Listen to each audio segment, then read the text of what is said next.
I would like to open the floor by greeting everyone, our five panel speakers who have, accepted this little request from us to be there with us today. And they are Noasherwan Nalavala, Irwin Luck, Peter Nordeen, Cyrus Khoumbata, and Jimmy Khan. And since we are at the sleepy hours in Indian stretchable time, we are going to begin with our Indian speakers today.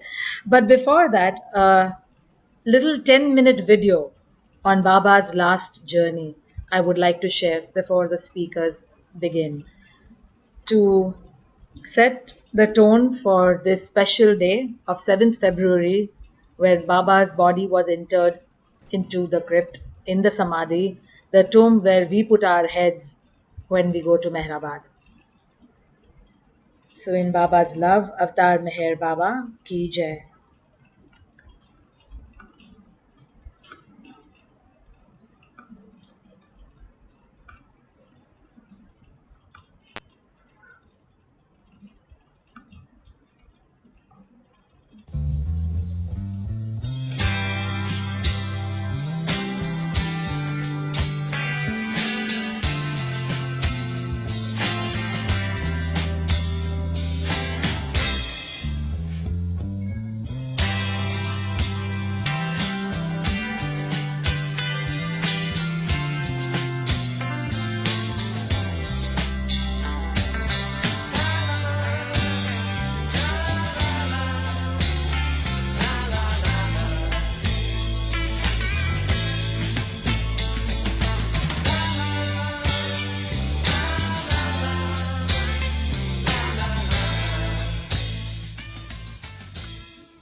On that early Saturday morning at the end of January, the heavens caved in. Telephone calls awakened us early in the morning.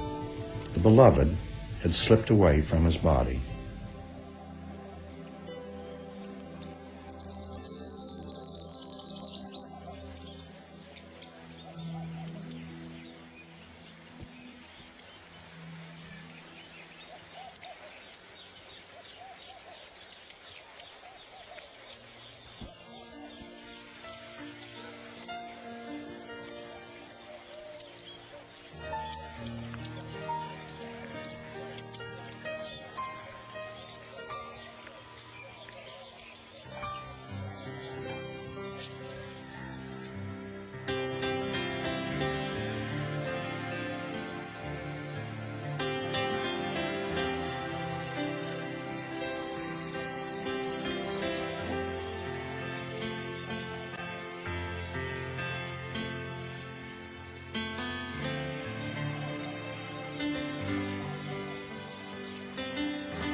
Incredulous, wrung dry with grief, we slowly arrive from the four corners to gaze once again upon the beloved face.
Baba's tomb, it is just like a flame, divine flame.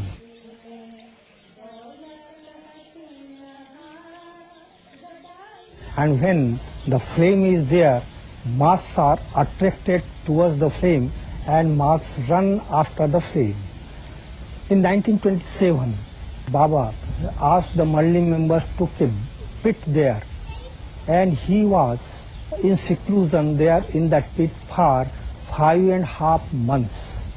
He was also observing fast. He was doing the work for the world. Then in 1938, he got his tomb constructed when he was physically present. It never happened before. It happened during this age when Baba got his tomb constructed when he was physically present in 1938. But one day the whole world will come there, and that is that oneness of religion. The religion, all the religions will come together, and just like beads in one necklace, and there will be awareness of God, awareness of God.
But in his own way, he withdrew his presence from the ever-familiar form.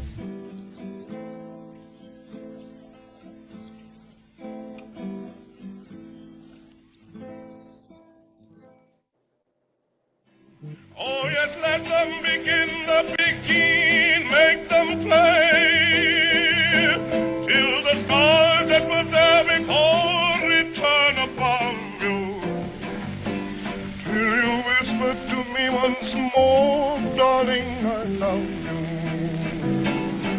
and we suddenly knew what heaven we're in when they begin the begin. When they begin the begin.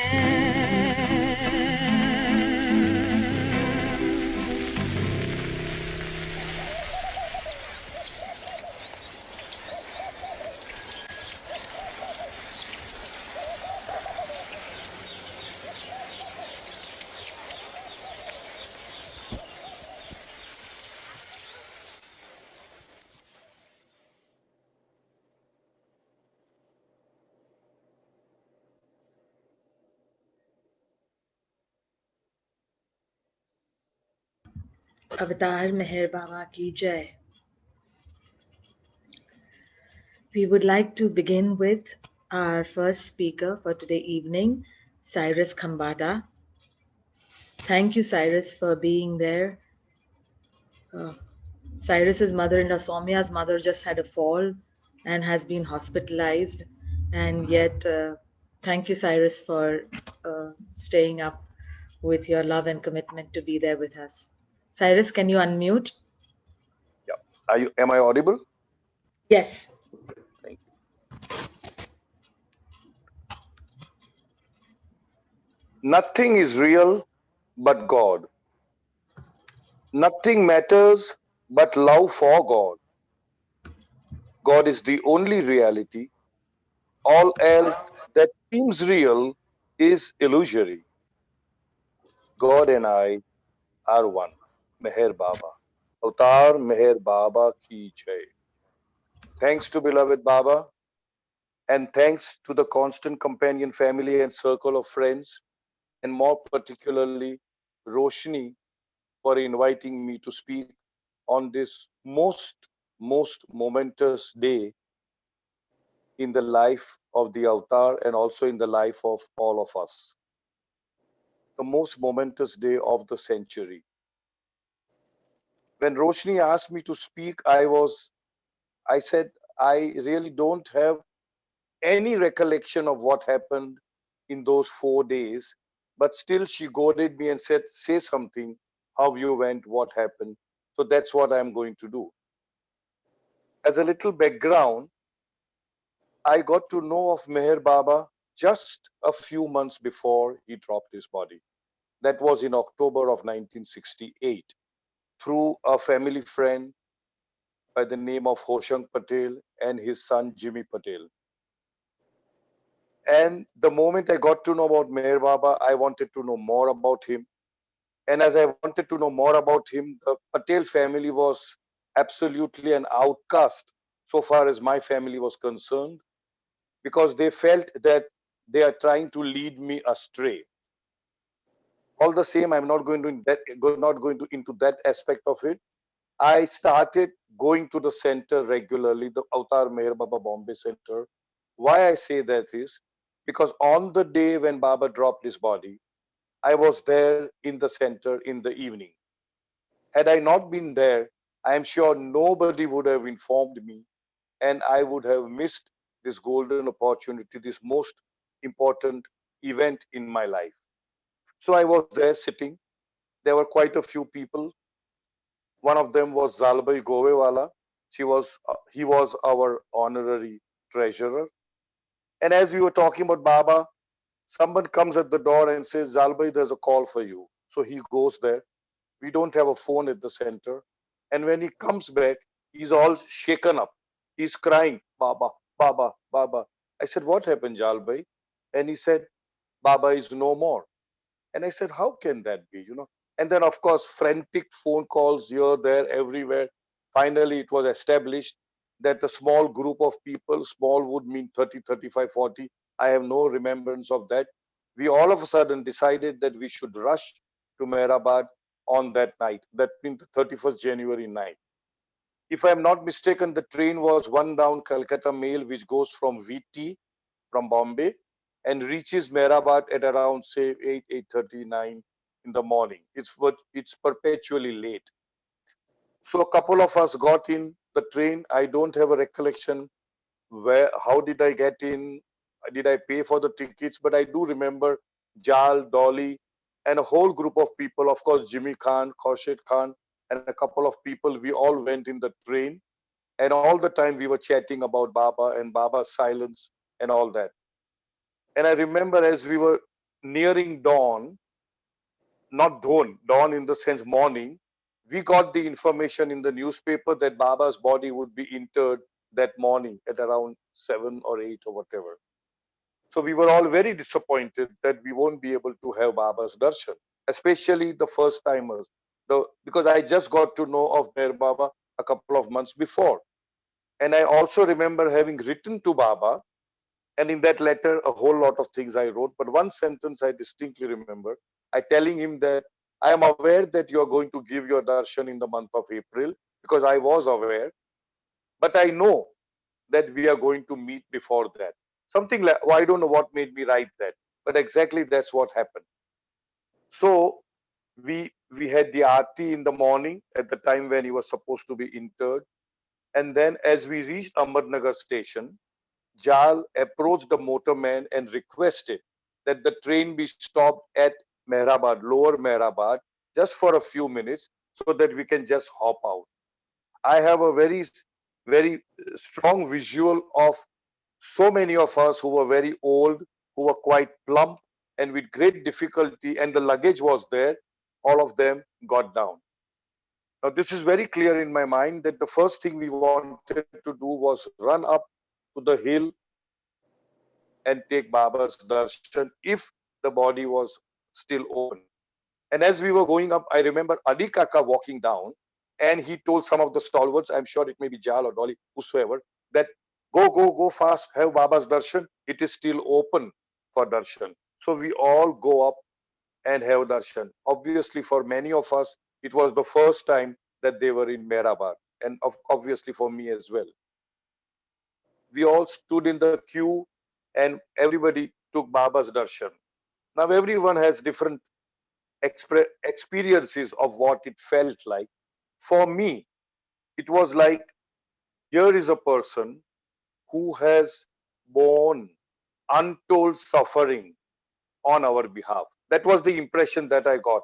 The expression on his face, the clenching of the teeth, it made me feel that here is one person who has really suffered a lot because of us. That was the only impression I got.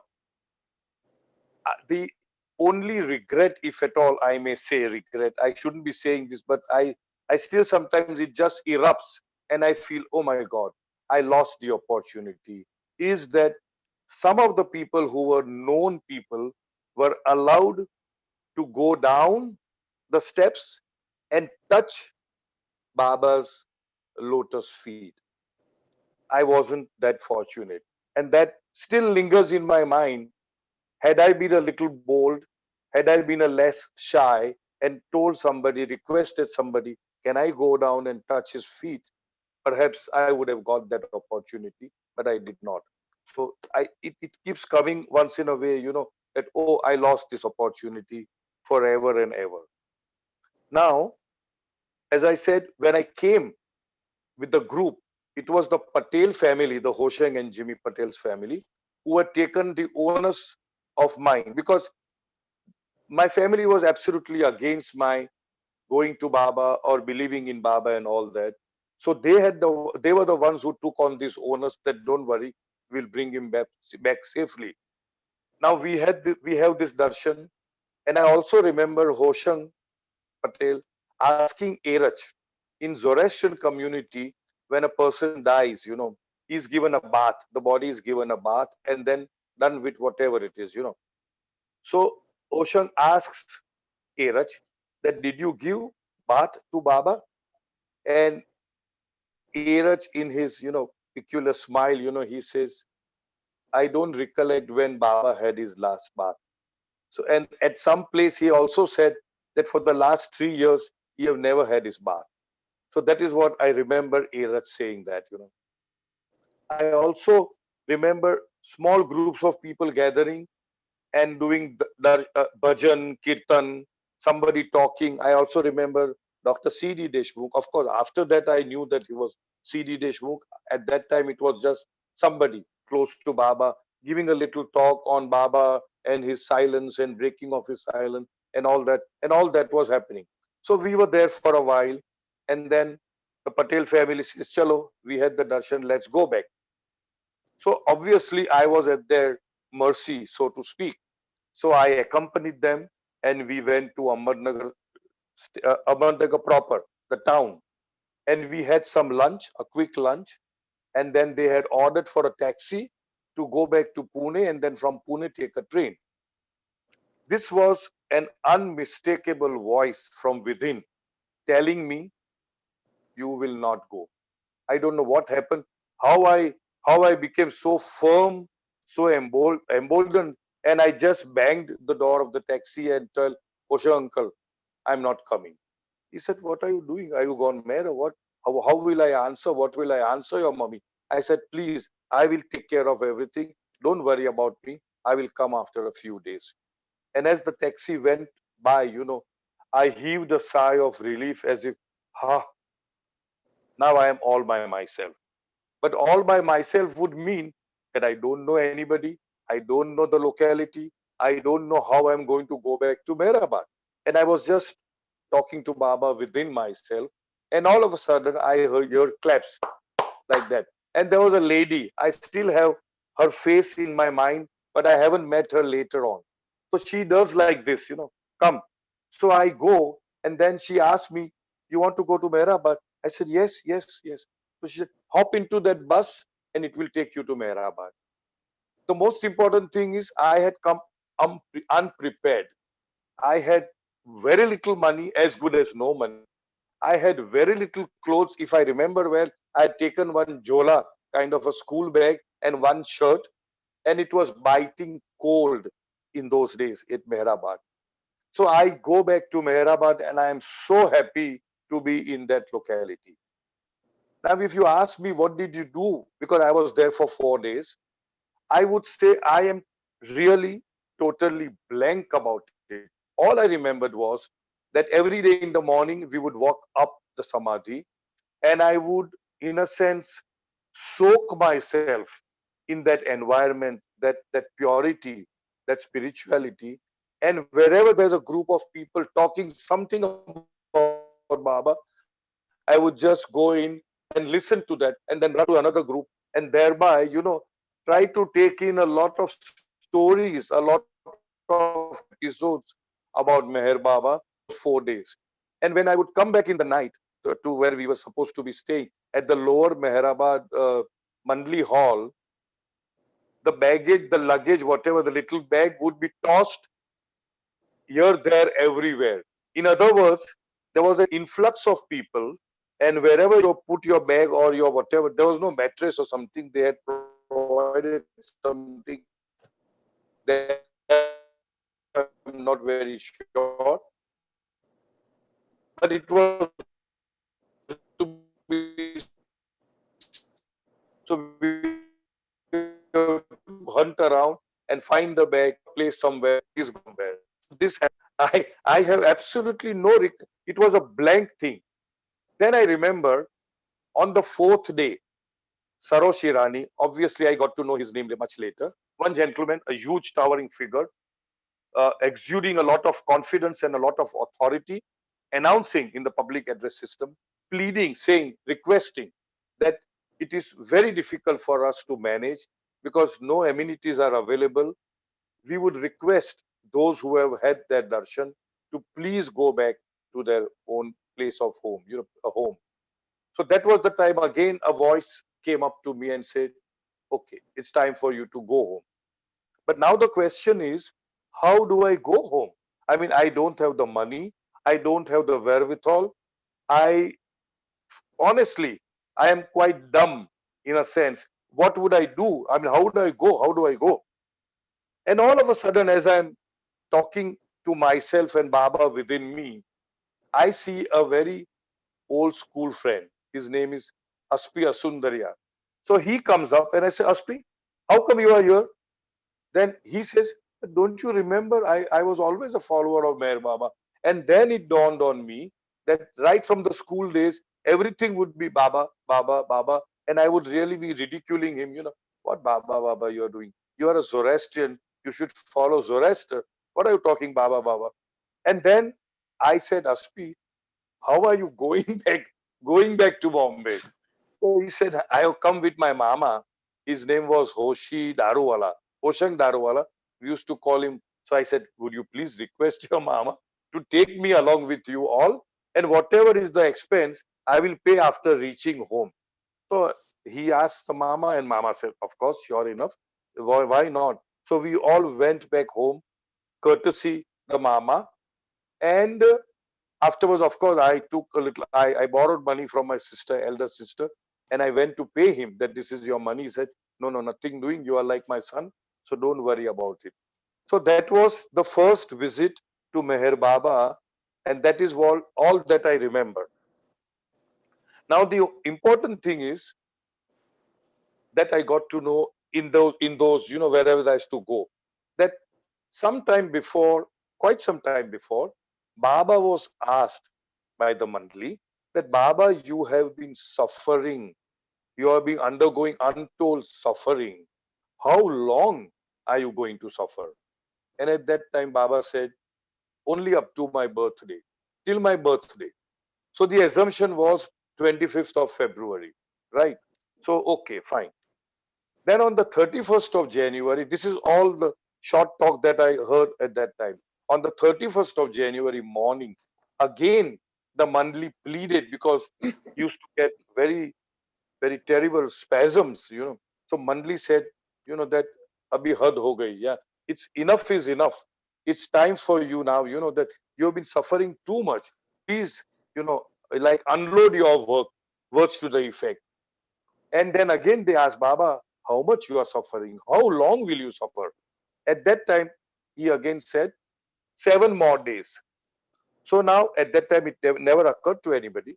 But that 7 more days, that is the 7th of February, happens to be Baba's birthday according to the Zoroastrian calendar. So both the things which Baba said, till my next birthday, that fell true. So now what is the importance of this day? Every time the avatar comes, he comes with an agenda and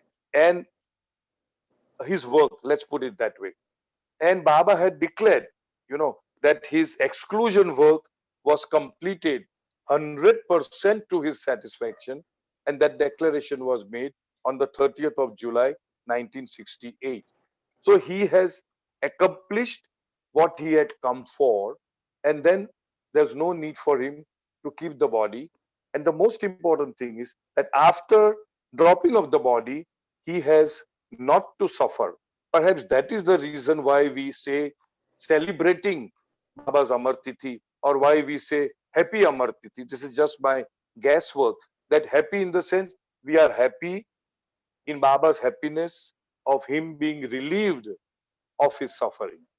So perhaps that's all I can say. And the importance to me of that particular day is that was the day I was one of the witnesses to the physical form of the Lord himself, which is a very, very, very, very rare opportunity. And I am indebted to Baba. I am so thankful to Baba that I was there on that particular day at the center. Had I not been there, I would have missed that opportunity. So thank you, beloved Baba. And thanks to all of you once again for giving me this opportunity to express my impressions of that most wonderful day. Avatar Meher Mehar Baba Baba ki की जय बाबा Jai Baba. Thank you, Baba. जय बाबा Thank you, Baba.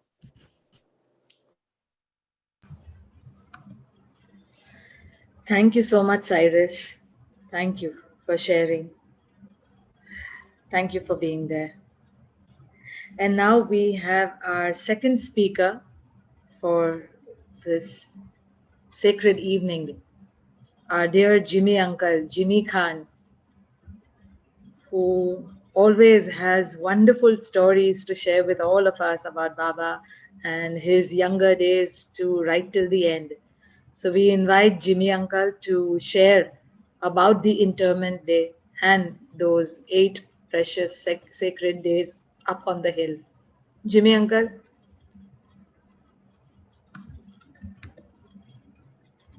please unmute Jimmy Uncle.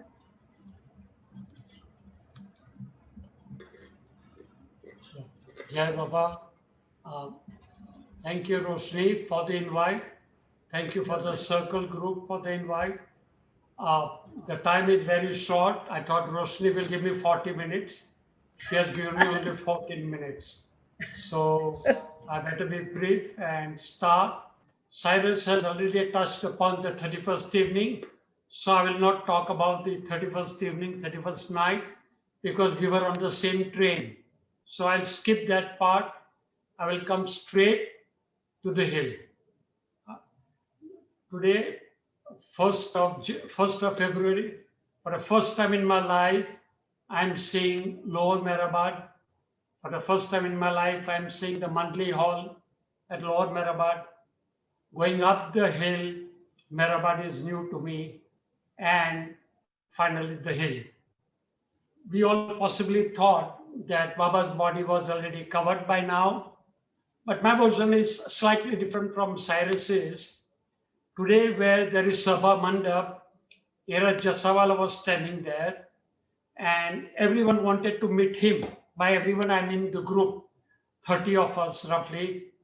And immediately Era Jagal said, don't meet anyone from the Mandli. Please go inside and please pay your respects to Baba. That is when we realized that Baba's body is not closed. We were informed that Baba's body would be closed at 10 in the morning. But fortunately for us, that gave us a hint that Baba's body is still not interred. So the seniors from our group, naturally, the seniors go inside. Now here also I'm at tangent to Cyrus in the sense that first the seniors went inside and they bowed to Baba. Then the other youngsters went inside, and then I went inside. I was in my early 20s, and for the first time in my life, I'm entering Samadhi. In Samadhi, there are 4 heavy stone steps going down. You've seen it n number of times in the film. You saw it today as well. There are 4 steps going down. So I go and stand on the 4th step, the lowest step, and here I see Baba with his eyes shut. He's covered in chadar, etc. The scarf around his face, and Baba is lifeless. It almost choked my throat when I saw Baba like this, because from 1960 onwards, the n number of times that I met Meher Baba, and this very visually very difficult to absorb and to accept both. It was very difficult. It was very difficult, and like everyone else, I was also emotional. I, I bent down, touched Baba's feet. We could touch Baba's feet. So touched Baba's feet and we came out. So this is the very first impression of going into Samadhi for the very first time in my life. Then the women Manli stayed in the east room and the west room. The west room is where today the museum is. That is called that was and is called the west room. So the women Mandli stayed there. My mother and the other women who came from Bombay, they stayed on the higher level. In India, we call it the first floor. In the West, you call it the second level, whatever. So the Parsi ladies stayed there. I, for myself, I went down and I stayed in the monthly hall. We were told that we are going for one night. Baba was to be interred in the morning, and maybe after one night we would return. So we all had packed only one change of shirt, as Cyrus said, one change of clothes, maximum 2 change of clothes, and had taken beddings, bedrolls. So here I am in the monthly hall putting my small bag and my bedding. And every time I came down, Cyrus already talked about it. Every time we came down, more and more people came in, and your bedroll and your bag is tossed somewhere, and you got to hunt for it. You have to go in the whole of the monthly hall to search for your bag and your bedding. Now, in the morning, it was Padri Kaka who gave us a cup of tea. Because in those days, we are talking about 1969. In those days, there was no place where we could have even a cup of tea. But I understand that later on, a shack came up, a chai wala came up. Besides, there's nothing. And no breakfast, absolutely no breakfast, no afternoon tea, no after evening snacks, nothing. As for the food, we were given food by the trust in the afternoon and at night or in the evening up the hill at Upper Merabat. It was trust who fed us the food. This is because if you ever wanted food, anything to eat, besides tea, if you wanted anything to eat, the closest and the nearest place you could go to have your meal would be straight in the city, straight in the town. In those days, it was a town. In between also, there was not even a shack or a dhaba where you could have even a snack. So therefore, it became kind of onerous for the trust to feed us. So I had my mom, and everyone around there. We had no option but to be at the mercy of the trust and have our lunch and dinner as given by the trust. On the fourth day or the fifth day, Cyrus made a mention of that. Sarosh Irani announced from the mic, please, those who have had darshan, we request you to please go back. Please go to wherever you come from. Please have your darshan and go. We have no money to feed you.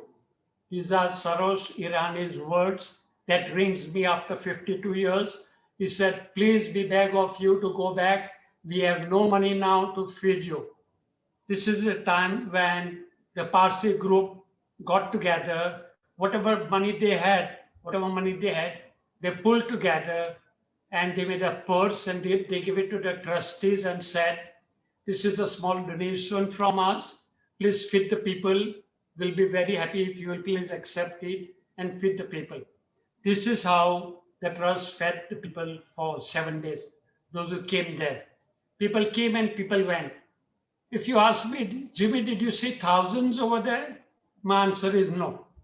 There were not thousands. There were no thousands there. You know what we call in English floating population. By floating population, people come and go, like the tourists as they do.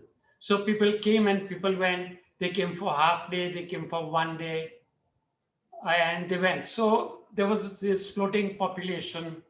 I saw the women mandli going twice inside the samadhi. They would come from the east room, they go inside, they would close the door, and from outside we could hear wailing and crying and wailing. And after half an hour, 45 minutes, they would open the door and they would go back to the east room. As for the doctors, there were 3 doctors, Dr. Goher, Dr. Don, and Dr. from Mumbai, neurosurgeon. So he was there. So they would close the door twice a day. They would go inside. One of them, Dr. Goher, would go down the steps. She would examine the body, and then she would close the body again, and they would come out and tell the mandli that the body is holding good, the body is good, we can still go on for more time. So that is how every day, twice a day, they went down, examined the body, and Dr. Ginde. And that's how Baba's body went on, open for 7 days. Now, as you saw in the film, Baba's body was in the crypt in the center, and surrounding were blocks of ice, all through for all 7 days. I will not go into the history of how the ice was obtained. That's a different story by itself. So now you got to keep this ice going, these chunks of ice, these blocks of ice. You have to keep it going. So Jal Dastur would go down the step, and behind Jal Dastur, I'm carrying a tokri full of rock salt or black salt. Tokri is something like a wicker basket. So I'm standing on the last step with a tokri full of salt, and Jal takes a handful from the tokri. He spreads it on the ice, takes another handful, spreads on the ice. Jal was walking on ice, balancing himself on ice blocks for maybe 2 minutes, 3 minutes. You got to imagine walking on ice slabs for roughly 2 to 3 minutes. And I'm holding the basket, and this is what he did. Now, what else we did was in Samadhi on either side, or on the ledge, or on the either side. In those days, we could sit on the ledge. So three of us could sit on either side, three on this side, three on this side, and we would fan Baba's body because there were flies around. So we would fan Baba's body. And I was one of those who did this. My sister Bepsi also did this. So I saw when I fanned Baba's body, I saw Baba's eye flickering. To this day, I remember I saw Baba's eye flickering. I did see that. So this is what I did. And now, since time is short, let me come straight to the 7th of February, 52 years this day. It was already announced on the earlier day, on the 6th, that tomorrow morning Baba's body would be closed. Everybody knows that. So I had gone, sorry, I had gone up the hill. I'm almost sure that I must have gone down and bowed myself for the last time. At around noon, there is an announcement that now Baba's body is to be closed. Please stay back. Please stay back. We are now closing Baba's body. Now, human psychology works in reverse gear. The moment you announce that please stay back, people were flocking more and more towards Samadhi, more and more towards Samadhi, and it became a little chaotic. It became a little kind of out of control. The crowd went out of control. And I remember there were three policemen, there were three cops, and with that bit and with their lathis, they were pushing people. They were pushing, piche jao, piche jao, piche jao. Means move back, move back, move back. Now this became a little too much for me. I had been on the hill for 7 days.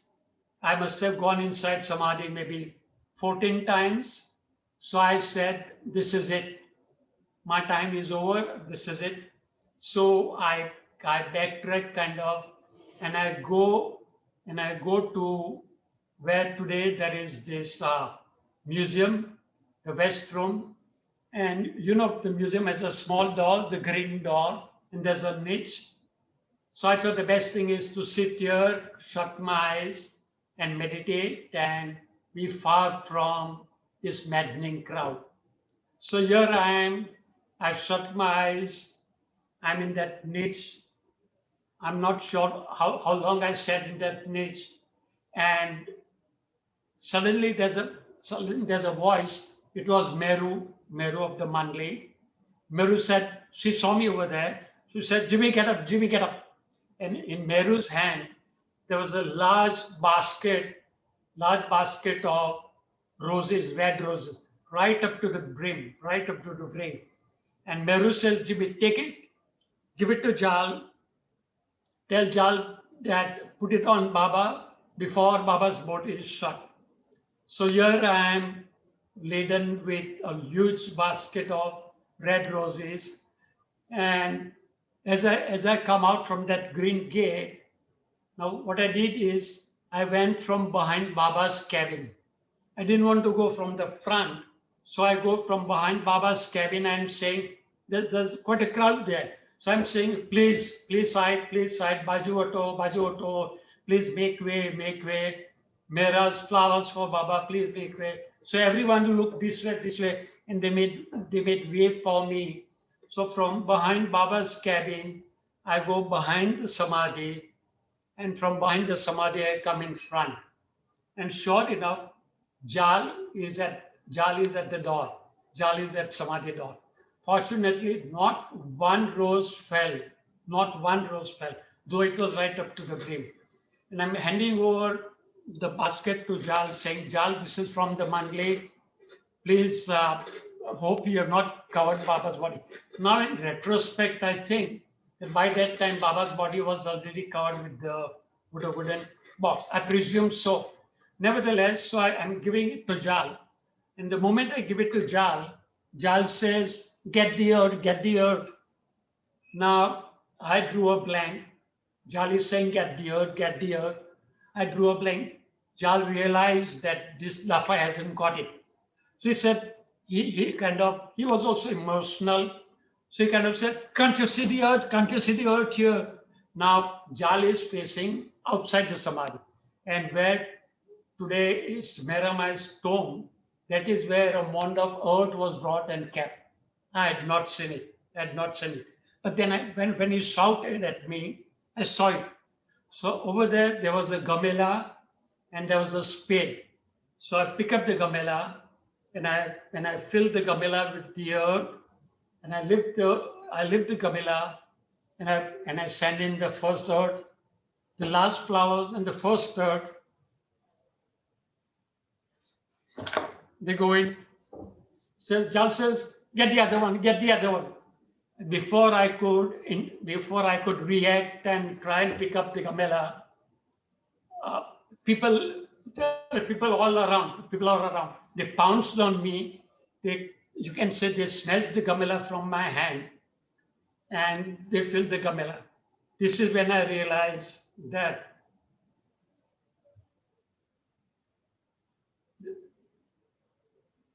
my job is done. So I go back to where I belong and I sat there in silence. I don't know how long I sat there. So this was my last day. This was my contribution to Baba, the flowers and the earth. So this is it. And after Baba's body was covered and closed, I'm sure people went in and they had their one more darshan, the last darshan, before they went back, Mumbai, Pune, wherever they came from across. So effectively, everybody went. The next day on the 8th morning, we go up the hill and Iraj is there and everybody, the group meets Iraj, they meet the Mandli and says, we are now leaving. So Iraj's words, they ring in my ear. Iraj says, you all are also going, everybody is gone, you are also leaving us. So the people said that Iraj, we came for one night, we stayed for 7 nights. You're also going now, so we have to go, Iraj, we have to go because you will also go. So this is how we bid goodbye to the Mandli, goodbye to Baba. And this is it. Talking about what is the significance of today. Today is the 7th Feb. So what is the significance of today? I look at it this way, that one is what Baba told Padri. Baba told Padri, what are you talking? The shop will open now. So today, effective first, but from that day onwards, from the 8th of 1970 onwards, the Samadhi has never remained closed. Dukan really opened. The shop did open. So this is the significance of today, that from today onwards, anybody can just walk in and have Baba's darshan. Baba did say that now onwards, when Baba was asked, he said, now onwards, I will give my darshan 365 days of the year. And the Mandli couldn't fathom how Baba is not able to give darshan 3 days. Baba said, I will sleep and give darshan. How can he give darshan 365 days of the year? What's Baba talking? Well, he alone understands because he alone exists. So he knew what he was talking about. In n number of the n number of hints that Baba gave. Yes, nothing, sorry. My mom, on the hill, my mom told me that Jimmy, Baba is in coma. Don't worry, Baba will rise again. I repeat, my mom's words, Jimmy, Baba is in coma, he'll rise again. I knew for sure that Baba is no more. I knew for sure Baba is gone. But this is what my mom said. This is because Baba had told Mandli that I'll be in coma. Don't worry, I'll be in coma. So the Mandli thought Baba was in coma. My mother thought Baba was in coma. But I was resigned to the fact that Baba is no more. And lastly, all the lovers thought that the Mandli does not want to share beloved Baba with us. The Mandli wants to keep Baba to himself at Merazad. From this day, from 7th of February, the Mandli had no hold over Baba. Mandli never had hold over Baba, but he became universal. He became open to everybody's darshan. So this is my last thought, that this is how Baba became everybody's Meher Baba. The darshan was open to everyone. You can have your fill, go inside Samadhi, sit the whole day. And well, these days we don't. But anyway, that's it. The days will also pass. Okay, Roshni, Jai Baba. I thought I Jai finished and Baba. Jai Baba. Thank you so much, Jimmy uncle. Thank you so much. And how fortunate and blessed that you could put that last earth and those flowers onto Baba. Jai Meher Baba. Thank you thank you. so much for sharing your intimate moments with Baba's last days. And we now invite our dear Noasherwan Anzar from US, the founder of Beloved Archives, and we all know him. And for those who don't know him, will know him today.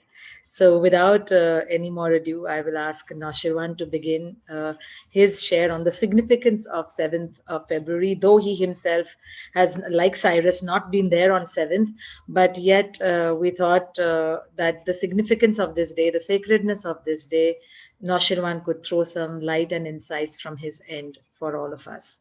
Thanks, Noshirwan, for being there.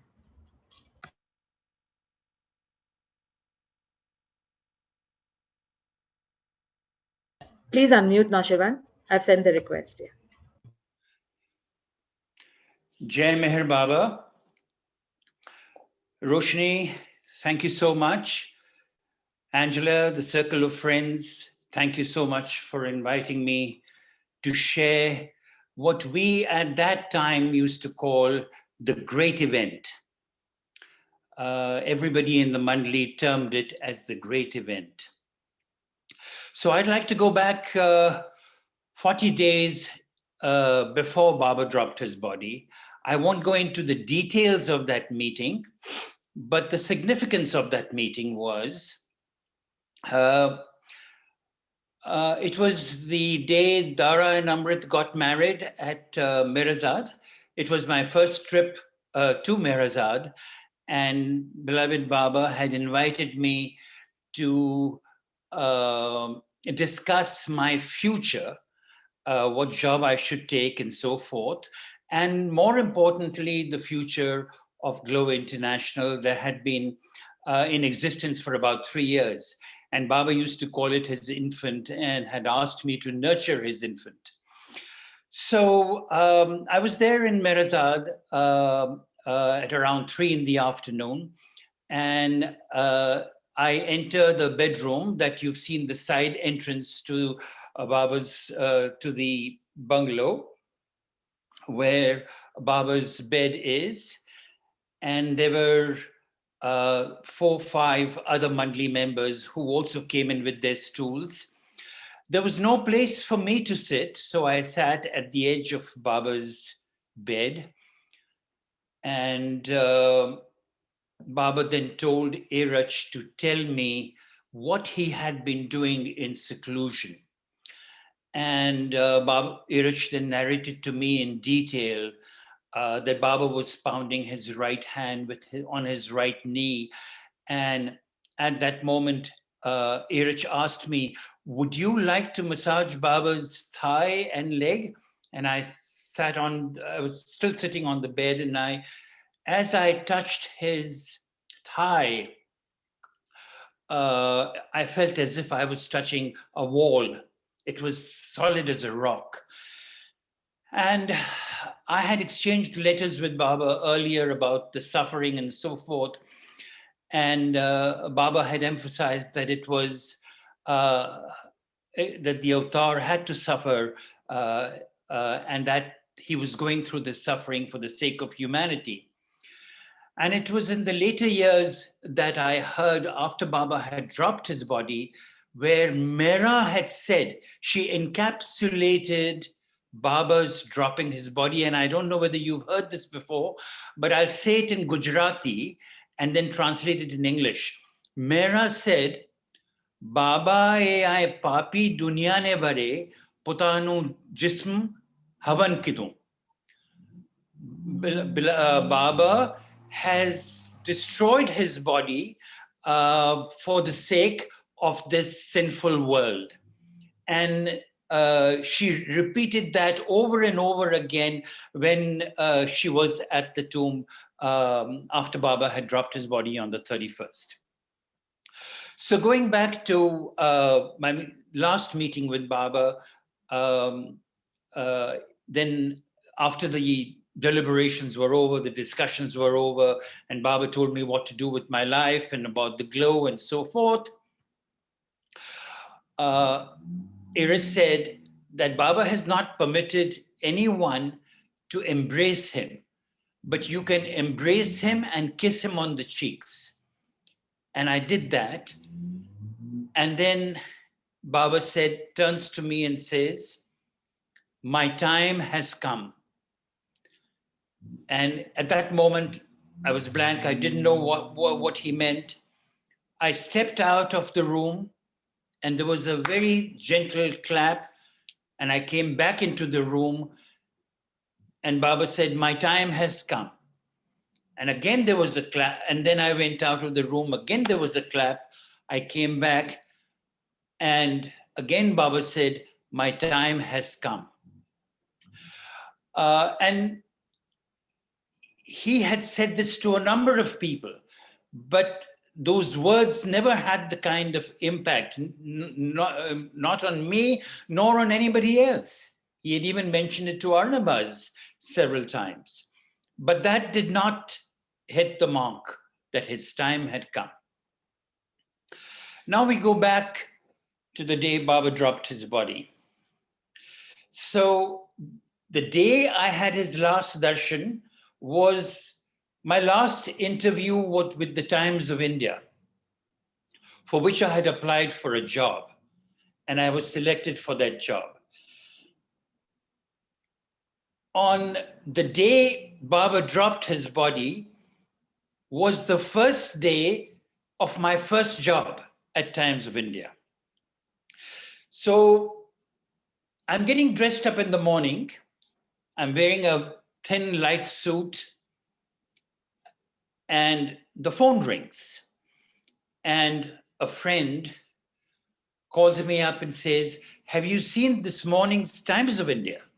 And I said, no. She said, go right now and check the Times of India. I pulled it from under the door, and I opened the front page, and on the right-hand column, there was a picture of Baba in the crypt, and the headline said, Meher Baba found dead in a cave, was the title. And then there was a description. Now, at that moment, to say that I was stunned would be an understatement.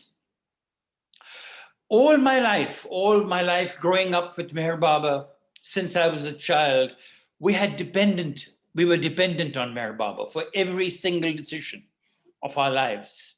My mother, my father, my sister, myself, we were all dependent on Meher Baba. anything that happened, we would write to him and get an answer. Suddenly, here I was, not knowing what I should do.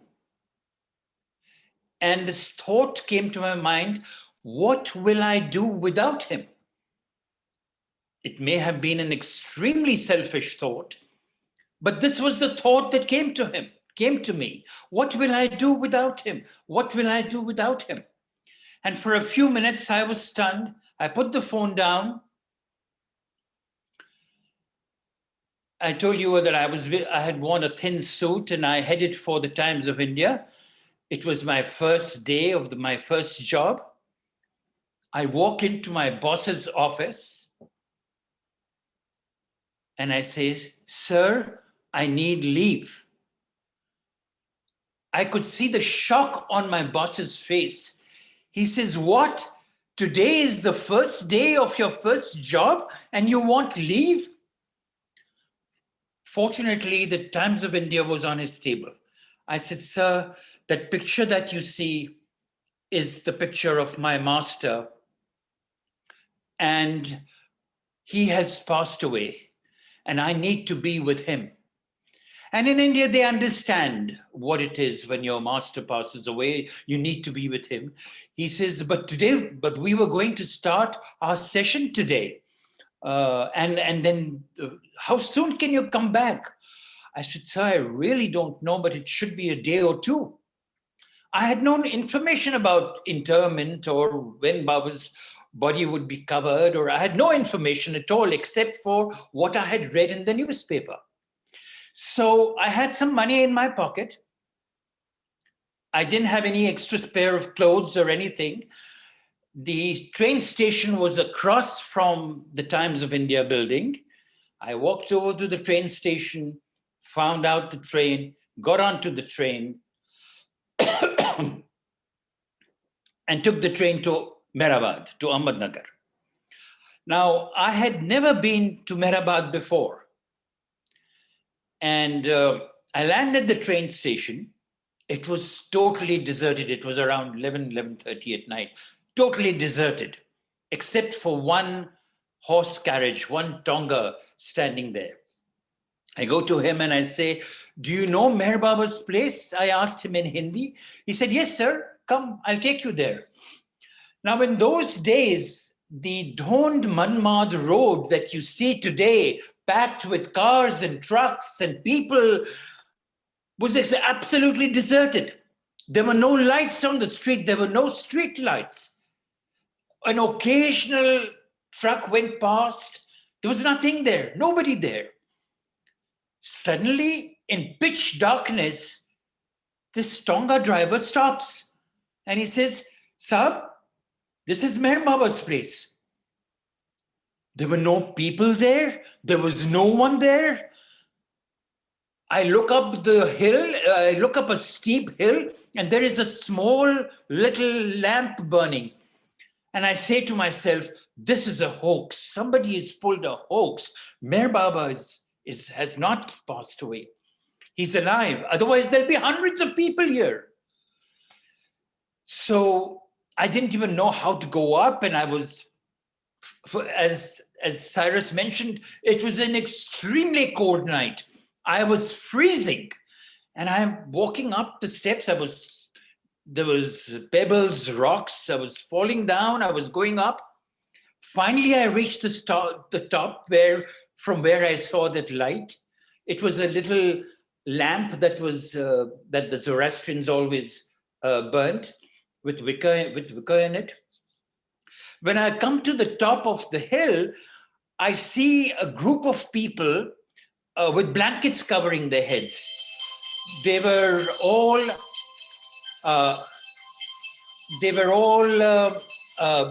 villagers who were sitting over there. And then one person was sitting with a quilt on his head. So I go towards that person and the quilt rises and it was Erich. And I say, "Erich, uncle." And he says, "Noasherwan, you've come?" He says, go quickly, go inside the tomb and take Baba's darshan. do you have a flashlight? I said, no. So here, take my flashlight and go in. So in those days, the tomb was not the way you see today with the awning and all that. It was just a sheer,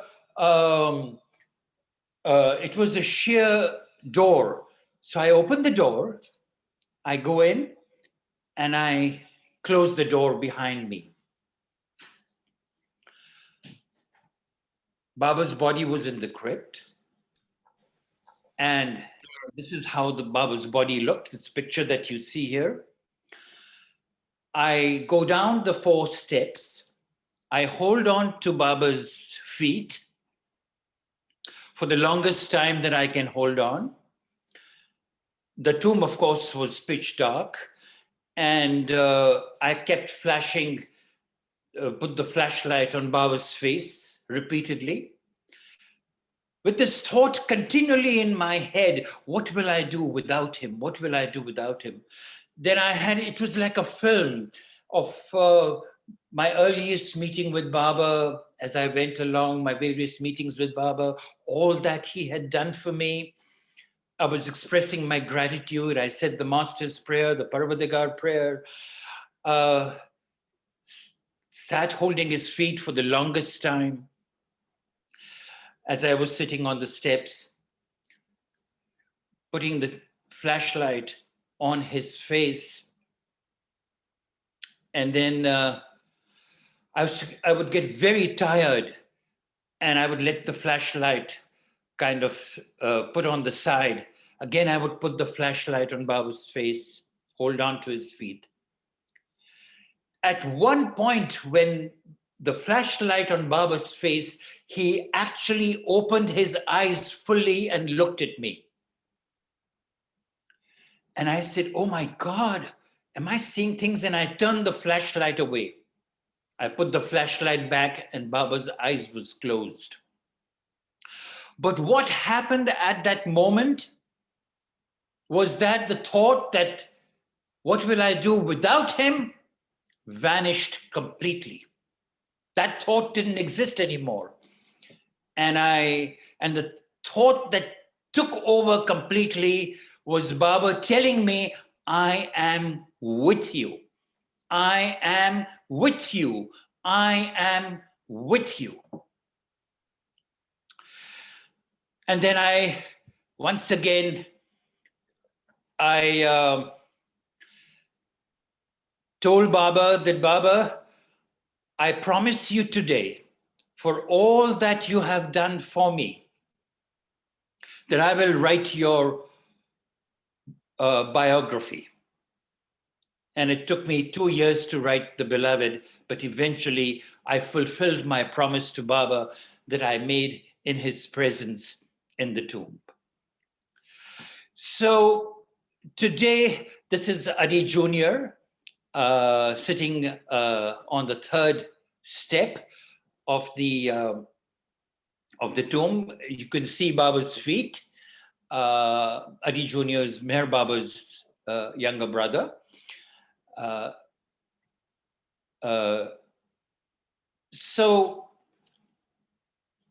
And this was what it looked like. This picture that Shenazz is showing you was the picture before Baba's body was placed in the crypt. This was even before the tiles were removed. So this is a picture of that. And this is a picture of Baba's body, the tomb being covered. And I wanted to show the picture of Dr. Duncan and some of the others. So this one. Now, this is a very important picture because as we all were milling around, the 4 of them were in constant conversation. And that's Erich, Dr. Ginde, Mani, and Dr. Duncan. They were in constant conversation as to when Baba's body had to be interred. And nobody seemed to know. I could not stay on. I had to rush back to Bombay to take over to be back at my first job. And everybody was at tenterhooks. Should we stay? Should we go? Should we stay? Should we go? I sent a message to my mother in Dehradun asking her to come, and she came right away. After she came, she sent a message to my father, and he came because everybody was under the impression Adi Irani's message had gone saying that the body would be interred. And so nobody really knew. But then people started coming in droves. And so then soon after that, I went back to Bombay, and then a few weeks later, I came to Meherazad to live with the Mandli. And it was at that time that I heard all these stories from Irich. And one of the stories that he narrated to me about this great event was that a Zoroastrian high priest of Ahmednagar had visited the tomb in all his priestly robes, and he performed the most unusual act for one of the priestly class. He went down into the crypt, touched Baba's feet.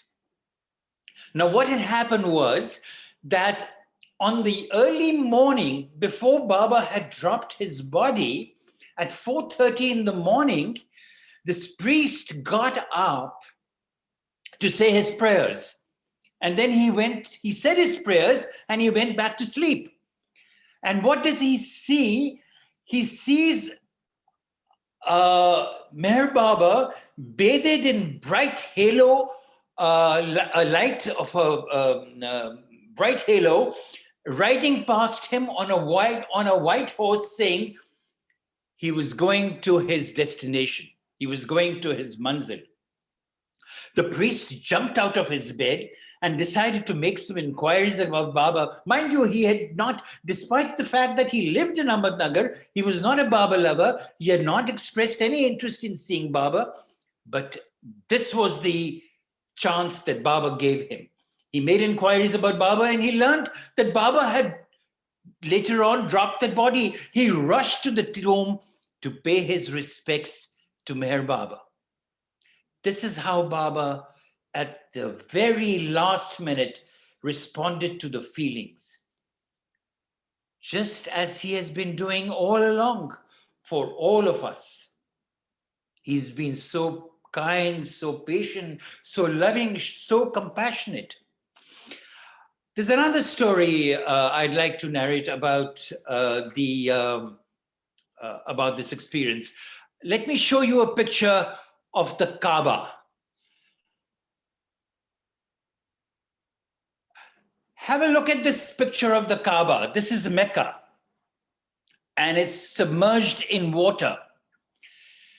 So Irich tells me this story that from January 31st to February 7, 1969, the period during which Baba's body was laid out in the open crypt of the tomb, the Muslim pilgrims who visited the holy city of Mecca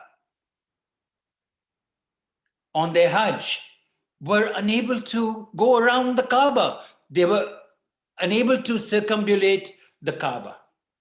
And the Kaaba is the black stone which supposedly was given to Abraham by the angel Gabriel, because it was submerged in 6.5 feet of water.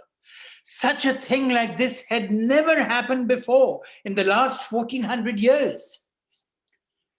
And at that time, Irich felt that Meher Baba in his present avtaric form was signifying to all the followers of his advent that his present tomb at Meherabad was now the Kaaba of the present age.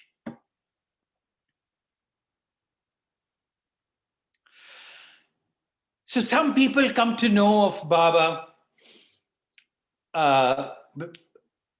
after Baba dropped his body. But he has always kept his promise that he will manifest his presence in the hearts of everyone. The avatar is infinite consciousness, and he manifests that infinite consciousness. Being infinite consciousness, he always remains and functions as infinite consciousness. Therefore, when the avatar sheds his man form, he continues to be infinitely conscious of his creation, of his creatures, and is mindful of his lovers who continue to adore him in their hearts. So when I left Mehrabad a day later, I could not stay on for the interment. His words, "I'm always with you," are the words that I can share with each one of you, that this is Meher Baba's promise to each one of you.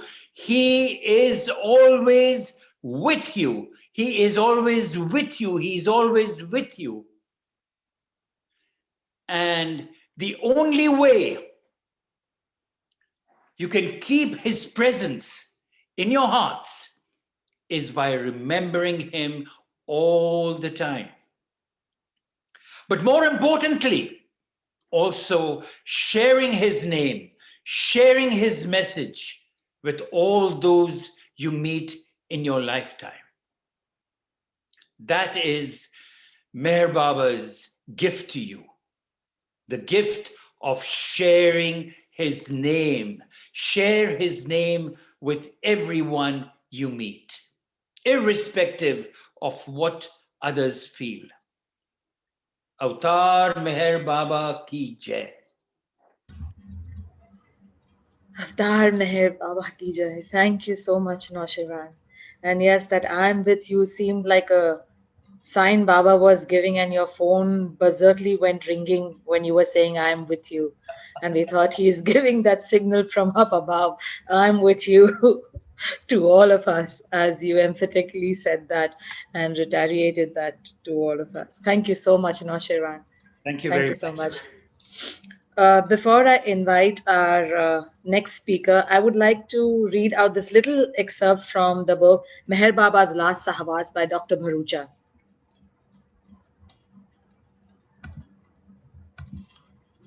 The 8th day, Friday, 7th February, dawned. Lovers were awake from 3 in the night. This was the last day of the Sahwas, as Baba's body was to be interred at 12:15 p.m. The trustees had decided on this issue at a meeting. Coincidentally, it was Baba's birthday according to the Zoroastrian calendar. Ladies were dressed in fine clothes and seemed quite gay. By 4:30 a.m., all had collected at the tomb. Arach and a few others were busy arranging blocks of ice, changing the covers placed over Baba, and rearranging roses in the crypt. It was announced that exactly at 5 a.m., Baba's birth time, all should call Avatar Meher Baba ki Jai 3 times. Arach said that when Baba was with them physically, he always celebrated his birthday in this simple manner by asking Mandli to shout Avatar Meher Baba ki Jai at 5 a.m. Mehra, Mani and the women Mandli went inside the tomb at 4:40 a.m. All stood around the tomb singing Baba's name, Sachitanand Parmanand Meher Baba Vigyanand. At exactly 5 a.m., all joined in three loud cheers of Avatar Meher Baba ki Jai. Soon after the women Mandli had garlanded Baba, the doors of the tomb were opened and they left. The darshan program started.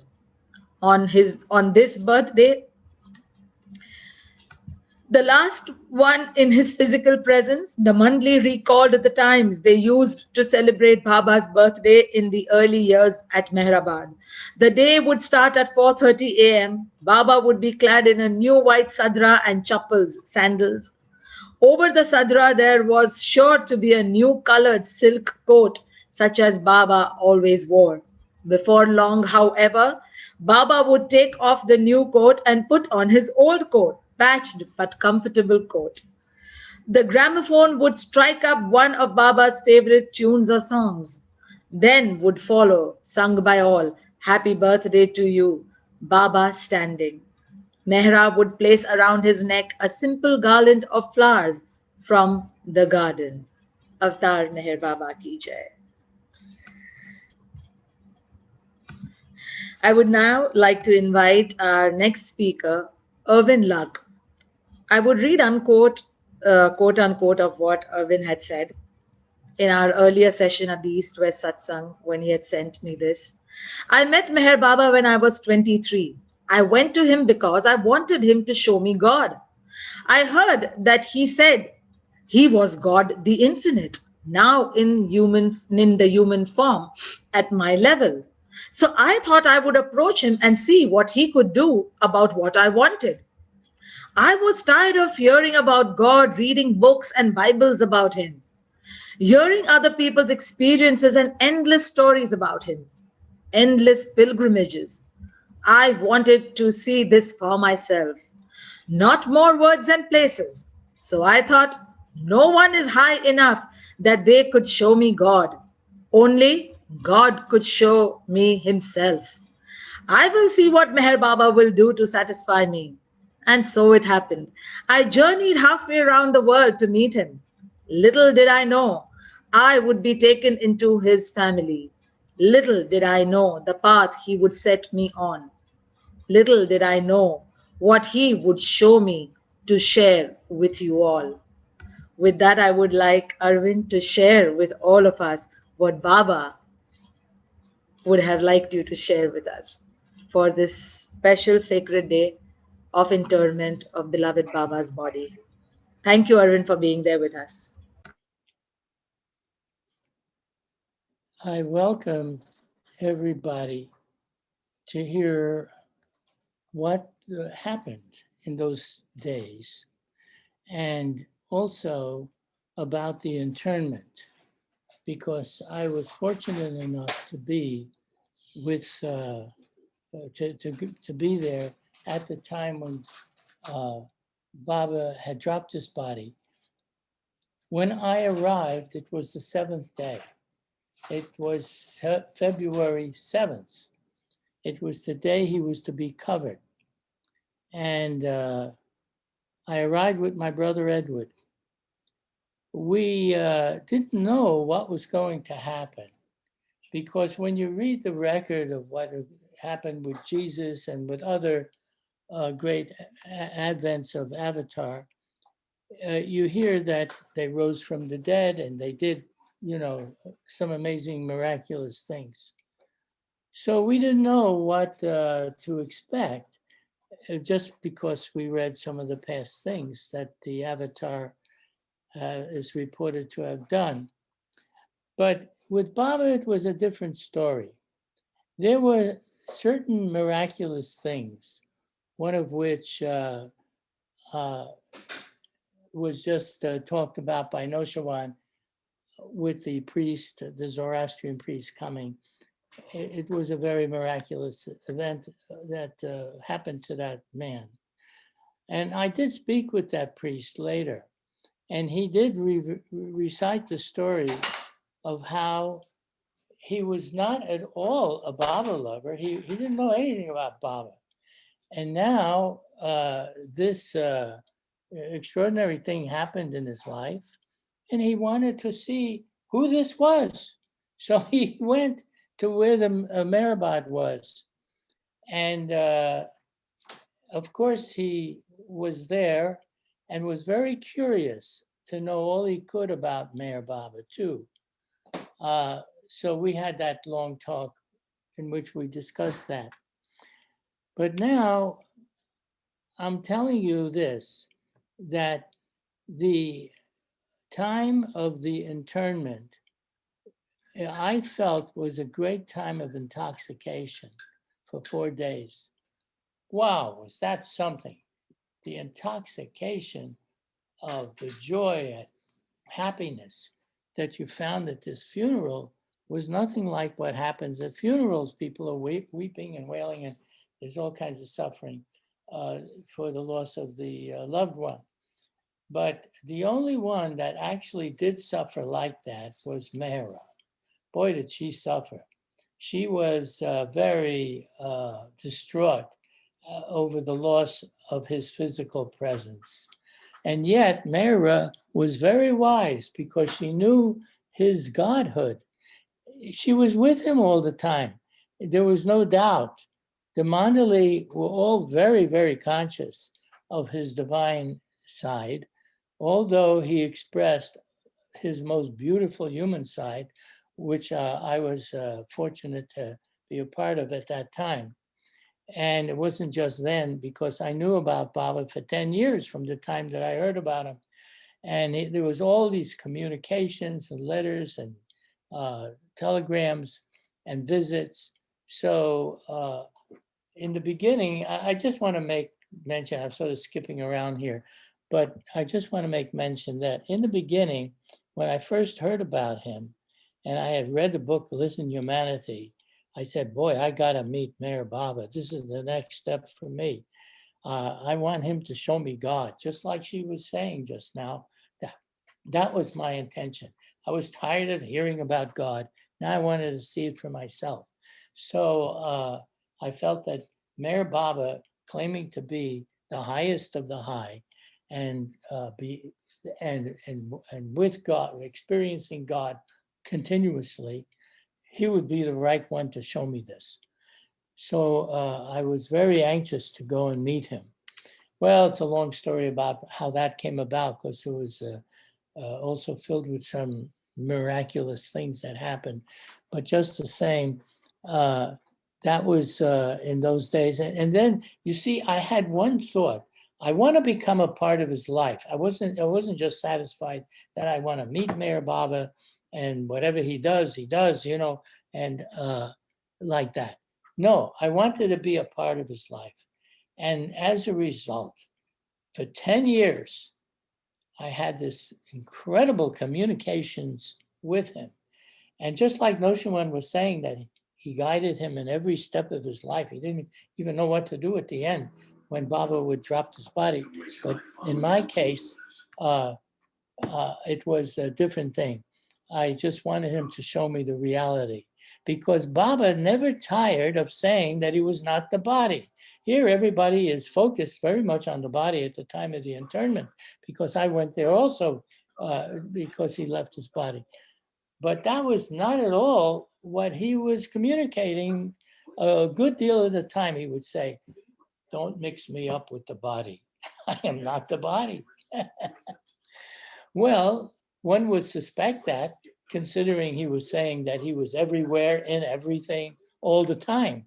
Well, I don't experience that, being everywhere and everything. I'm happy just to experience myself in one spot, right here in this body, you see. So that's me. So anyhow, that was a different consciousness entirely.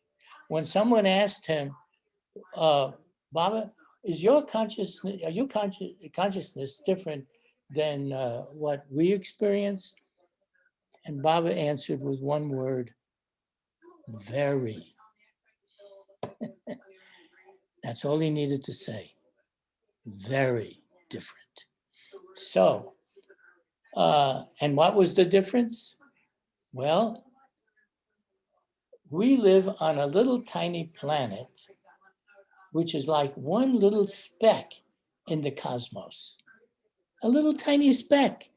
And in that little tiny speck, we are a tiny speck on the surface of that planet, of this planet. And Baba is experiencing himself as the cosmos, as everything, and everything in it. So how is this possible? How can anyone experience themselves as everything in it? And by the way, this is what he came to reveal to us. He wasn't talking about just taking care of our little everyday difficulties, questions. That was not his mission and his purpose. He came because he wanted to show us what he experiences. He came down to our level to bring us up to his level. This is what he said. I don't know anything except what he told us, what he explained. and which I understood. So this is the difference. In this little speck of a world, we think of it as totally and absolutely important. Well, it is to us, but this is not what he experienced. He has to help everybody. And that's why he said, I am with you always. Noasherwan was pointing this out at the end of his talk. I am with you always. And how can he be with us always? Because he is the very self of each one of us. When we realize God, we realize our true self, which is what he is. There's one self, not two, not 10, not 50, not 100, one real self. And that's what we have to experience it and not just talk about it. Well, how are we going to experience it? He has to do it. How else can we get it? We can't give it to ourselves, or we would have done it. But this is what he does. And that's his mission as the avatar. And whatever it takes to remove the obstacles that prevent us from that experience of what we really are and our unlimited nature, is what he comes to remove those obstacles. And when he removes it, and you say, well, when am I going to get God realized? When he removes it, then you have it. There is no such thing as when or time. It is just when the obstacles to your experiencing it has been eliminated, then the experience is there. Well, anyhow, I was there for the internment. And I'm looking at Baba in the Samadhi, and I'm thinking to myself, this is not Baba. This is not what he really is. He never wanted me to think that's what he really is. But I'm so fortunate and so blessed that I can still be seeing his physical form, which he was manifesting through for our sake, because we can't see him as he really is. But guess what? I was there to find God. I wanted to know God. That's why I came to Baba, just like she said in the beginning. And so what was the case? What did Baba do? Did I find God? This is what he did. He told me some amazing things. And one of the things he said is that one day I would be able to see him as he really is. I was amongst a few that would have that experience of his reality. Well, that's not bad. It's pretty good to me. Here is a God-realized being telling me what he's going to do. Anyone else would say, well, I wish you the best. I wish you to get it, or whatever they want to wish better for you. No power, no authority to do anything. Just, it would be nice if this could happen to you. But now I'm hearing it from someone who can actually do it. And not just for me. He could do it for everybody. Where's the limit here? There's no limitations. God wants you to know him as he really is. As he really is. Not as he's not, because what he's not is illusion. It's all imagination. We live in the mind, which is the master creator of imagination. We follow our dreams in the mind. He wanted to wake us up from the mind, from the dreams, from the illusion. And he told that to my brother Edward. When Edward asked him that he saw Baba in his own dream, where he wanted to Baba was telling him in the dream what things that he should eat, and healthier diet. So someone wrote to Baba, did Edward really contact you in his dream? Did you really tell him this? And Baba said, I've come not to create more dreams for you, but to wake you up from all dreams. In the meantime, his disciples, particularly Erich, who served Baba so diligently and translated Baba's gestures, Baba was amazing. He could communicate better with his hands than we could with our mouths. The most brilliant people that say the most brilliant things with their mouth, we couldn't even light a candle to what Baba was expressing just through his hand signs as Erich was reading his gestures. And now I want to read you something of what Erich thought about Meher Baba after he left his body, when he dropped his body. He wrote this. This is what Erich wrote. It's called Erich's Prayer. I'm going to read this. Beloved Baba, I remain beholding to you for everything that you have done for me, in spite of what I am and how I am. You have always overlooked my weaknesses and forgiven me my trespasses. You have never once chastised me. On the contrary, you have always showered your love upon me and your graces upon me. I have no words to express my gratitude, but to utter, oh Baba, oh Baba, oh Baba, I am grateful to you for everything. I remain grateful to you ever and ever. Oh Baba, I beseech you, implore you, and beg of you never, never, ever to let me down. Baba, never let me down.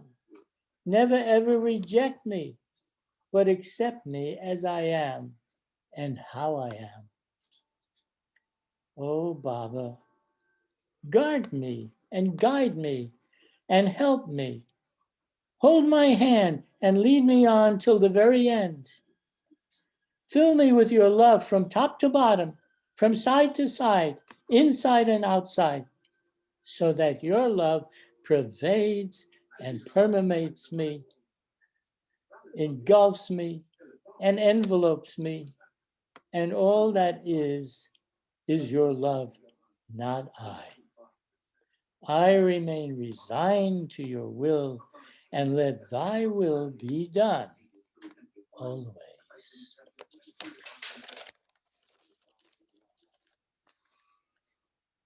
What a heart to express that in such a manner and to such a way. You know, I had the great opportunity, as you well know by now, of having met Meher Baba, and not only that, but to be there at the time of his internment. And I want to read you something from my book. It's a poem that I wrote to Baba during those days when I was communicating with him. And there were so many letters and so many telegrams and things that were said. I wrote this poem during the course of our time because it was very personal. I had a very personal relationship with Baba. It wasn't just in general, it was very personal as well. And in this letter poem that I sent to Baba was in September of 1963. I'm reading from my book. It's called Man to God. Once I didn't know who you were. Once I didn't know you were he. I could have cursed you, maybe spat upon you. I might have helped, burned, nailed, or even stoned you. See, I'm writing this to Baba. Baba's hearing this. Once I didn't know who you were. I thought you were just like me. And since I find it hard to bear myself, and since I find no love in myself, and since I don't care for myself, I did to you what I wouldn't do to me. Once I didn't know who you were. I didn't know your love and compassion. I thought it was a fairy tale. Only children could believe. Till I found out you are my God indeed. Once I didn't know how much you loved me, so much that you would take on a form for me to tear into and cry on, for me to exhaust myself upon. No one could do what you have done. No one could love the loveless one. That's my letter. Now, Mani writes a reply from Baba to this poem letter. She writes, Dear Irwin, the song of your heart in your letter received 2 days ago made Baba happy, as God is always hungry for love, and you are dear to him. Baba sends his love to you, yet he is with you all the time. Keep him with you always, not only in your heart, but in your remembrance. And that was Baba's beautiful reply back to me through Mani, Baba's sister Mani. So normally I would say that if anyone had any questions, they could ask, but I think, I don't know if that's Yeah. for this. We still have Peter, Irwin, so we will Yeah. finish with Peter and then we will open the floor for questions. All right, that's very nice. Well, I'll Yes. just say Thank you so much. to everybody, and thank you for listening. And hopefully there were things in here that could also touch your heart, because I feel Baba is always speaking to us. Dear Baba. Jai Baba. Thank you so much for the lovely sharing. Right. Thank you. And now we have our last panel speaker for this sacred day, Peter Nordeen. Most know him, but for the ones who don't, Peter is a builder by vocation, but by avocation, he is a Meher Baba historian, having studied Baba's life and teachings for over 45 years. Peter was a resident of Meherabad when many of Baba's old disciples were still alive. From them, he had the opportunity to glean many stories of life with the Master. In 2003, Peter wrote and produced the biographical documentary God in Human Form, the life and work of Avtar Meher Baba. A few years later, he produced the music video You Alone Exist, for which we had a wonderful session yesterday and today. Peter has written several histories of Meherabad used for walking tours and for the Trust website. Recently, he wrote a booklet entitled The History of the Tomb Shrine of Avtar Meher Baba. Peter and wife Debbie usually spend 4 to 5 months every year at Meherabad, where he works on projects in the Avtar Meher Baba Trust archives and also at Avtar Meher Baba Trust publications, as well as helping with historical building preservation. Peter lives in Asheville, where he is a renovation supervisor for the Meher Archive Collective. Thank you, Peter, for accepting our request and coming here to share about the Interment Day, the sacred day of 7th February. Thank you so much for being there. Please unmute, Peter. Okay.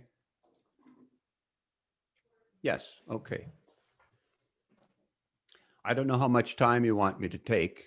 We've probably gone over the time allowance. So you tell me what you can please begin. We have some extra time, though. At 12:30, after that, the questions can be taken over. Betty will be there. Angela will be there. Yes. So we have time.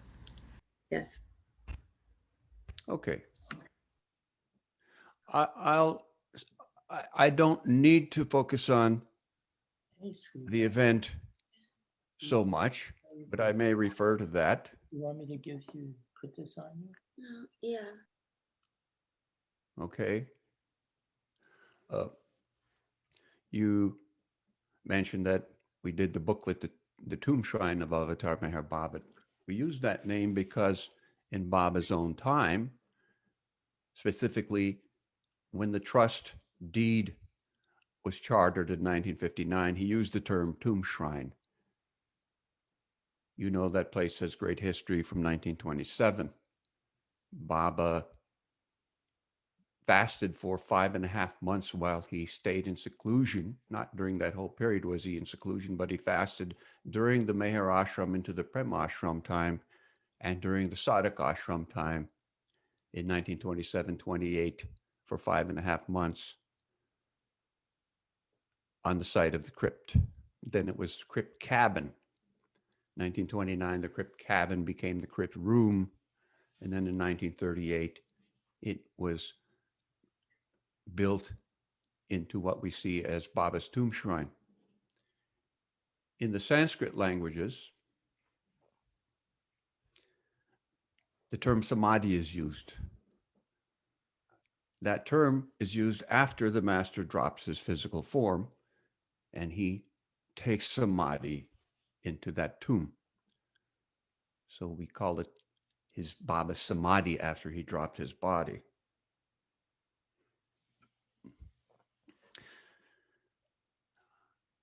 I want to mention a few things that haven't been mentioned in the details of when Baba dropped his body, because I happen to have given you a few photographs here. And if we go to those photographs I have given you, if we look at number 6 there,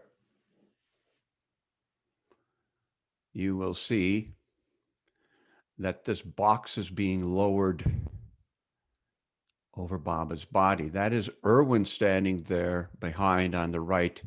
Near Pindu is holding one of the ropes. Dr. Hoshan Barucha is next. Baba's brother Baram, Baba's brother Jal, Meherji are on the right. This coffin, box type coffin, was made mostly by, supervised by Dr. Duncan. It was made by a carpenter, and a Muslim carpenter who had a shop across from the bus station in Ahmednagar. The Mandali were very quick thinking on their feet. It comes from their training with Baba and also their nature to be that way. They weren't random people, you know. Baba's close circle people were made through ages and ages. So Chuggan and Duncan thought about this at Padri, and they devised this coffin. The way it happened is after Baba dropped his body at Marazad, his body was brought about 5 p.m. to Mehrabad, where it was placed still on that stretcher that we keep there today in Baba's cabin on the hill. The process of excavating the base deeper was going on. Padri had undertaken all that work with his crew from Aurangam. They removed the tiles and excavated that earth another foot deeper. Much of that earth is part of that pile that Jimmy was talking about that was placed outside. But this was hard muram, so it took a little more effort and took some time to get that completed. When that was completed, Baba's body was brought in to the tomb shrine on that stretcher. At Marazad, they had placed Baba's body on a carpet. And from that carpet, his body could be lifted and placed upon the stretcher. So the idea was that the base of the coffin would be set on the floor, the excavated floor of the crypt. And so that people could more visibly see Baba's body, Erich put a couple of pieces of flagstone to raise his head up about that 4 inches up, so that his head was a little bit forward and his body was tilted a little bit forward. The reason I bring this up is because during the course of conversation in the days before Baba dropped his body, one of the points when Baba said, the Mandali were so concerned about his health and the upcoming great darshan in Pune in the spring, was how could he sit there when his health was so badly deteriorated. He made the comment on January 11th, do you think my lovers would mind if I give darshan lying down? And they all agreed if it was a relief, no, Baba, that's fine if you want to do that. But then, of course, they always think about details. But how will your lovers see you? How will they see your face? He said, it's okay. My head can be propped up a few inches. So this happened actually, and I'm not sure that Erich was thinking about it at the time, but it was what was done.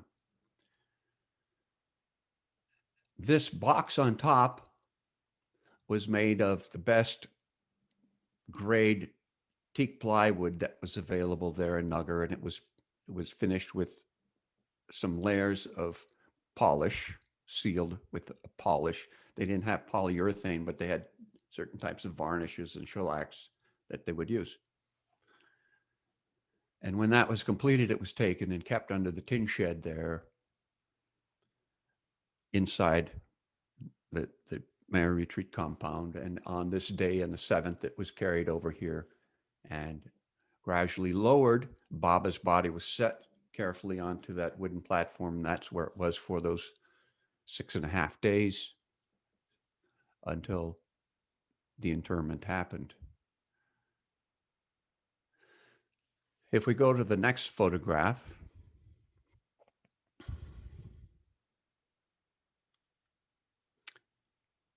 number 7.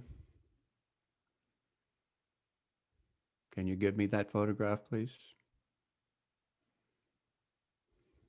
Yes, that is on screen, Peter. Okay, I see. Yeah. There it is. I have to get it properly.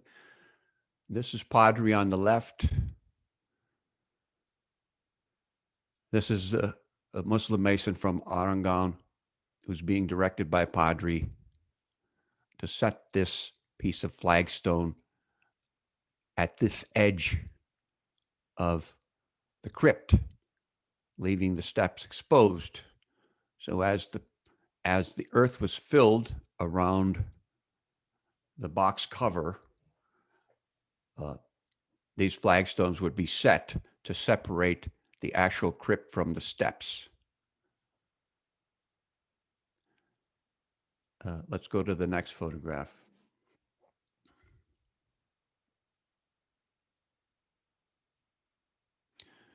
Now you can see the process. This is their thinking, how careful and meticulous they were. These are most likely teakwood boards or planks that were placed across laterally the box to give it additional strength. And this is where the last of the flowers were strewn before the final earth was placed upon here, as Jimmy mentioned in that process. You can see also the steps here. Now, these are the steps still there, the third, second, and first step.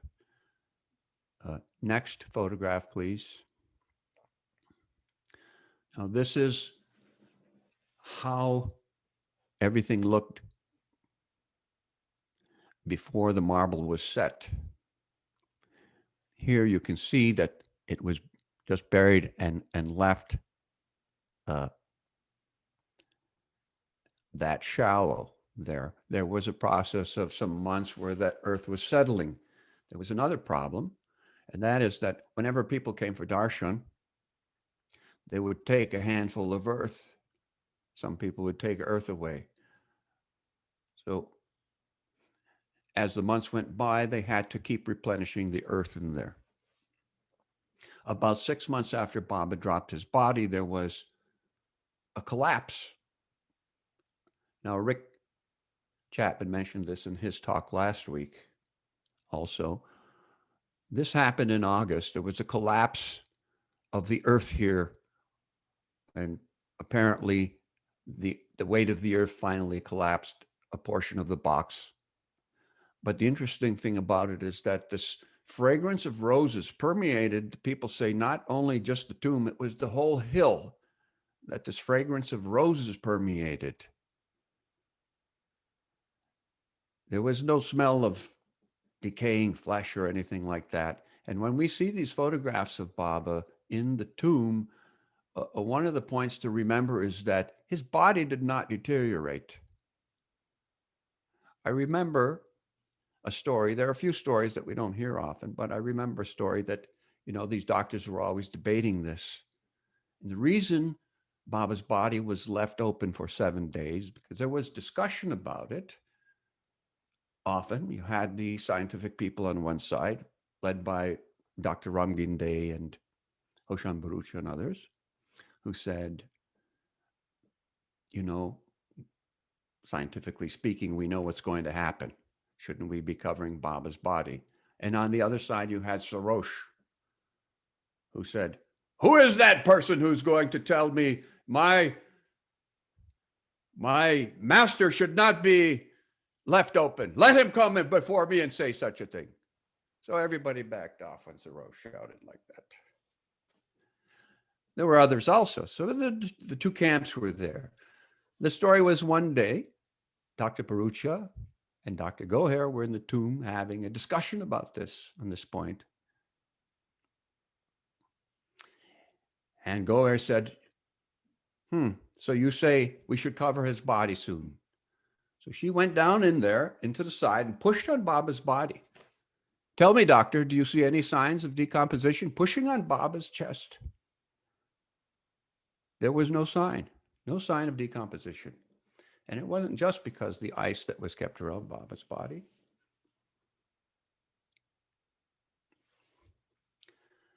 Noasherwan, Jimmy had mentioned they saw Baba's eyes open. Jimmy didn't mention his sister was a little freaked out when that experience happened to her. I know for a fact one other person, Manakate Daru, also claimed that Baba's eyes opened. So this is not just, when several people have that experience, it adds to the credibility of the possibility of it. So after that happened, the rumor went out after there was this collapse and the permeation of the fragrance of roses happened on the hill. The rumor went out that Baba left his tomb. Meher Baba has left his tomb. So naturally, again, there was a flock of thousands of people coming out of curiosity to see the tomb and have darshan there. The fragrance continued for, some people say, 6 weeks. 6 weeks. Eventually, it was because of the practical demand, certain changes were happening around Baba's Samadhi. First was in March, before the people coming for the great darshan came to Mehrabad for darshan at the Samadhi, that original little portico, that cover over the front was constructed so that people wouldn't have to stand in the sun. During that first year, those 5 meditation cells and the platform on the right-hand side were demolished. This is all in preparation for the eventual sites of the graves of the women that were the 11 women, 6 on the east and 5 on the west, that were, according to the trustee, to be ultimately their ashes or their body would be interred there. Now, what happened, just aside on this, in 1959, Padre, as one of the original trustees, being a practical person and being involved in the original excavation in 1927 of the crypt, when Baba had indicated that he wanted to have these graves of these 11 women on the sides of his tomb shrine, Padre brought up the point about the excavation for graves, what a massive job it would be to dig up the whole area. And if you really wanted it, then we should begin soon. But now the meditation cells that had been built in commemoration of the Sadhak ashram and the platform were on one side. So that is why we see Baba said simply this: at least Mera's grave must be there. And the others agreed that to give deference to Mera, they would all just have their ashes interred on the surface. There would be no excavation involved, but Mara's grave must be there. So in our time, in those early days before Mara passed away, we could see that site that Padre had already excavated. It was marked by 4 angle irons, which we could only see the very top of them, that marked the corners of the excavation for Mara's grave.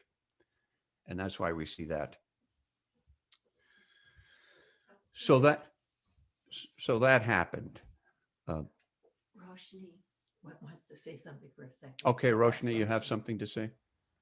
Yes, I would be leaving in next 2-3 minutes. So wanted to just thank you.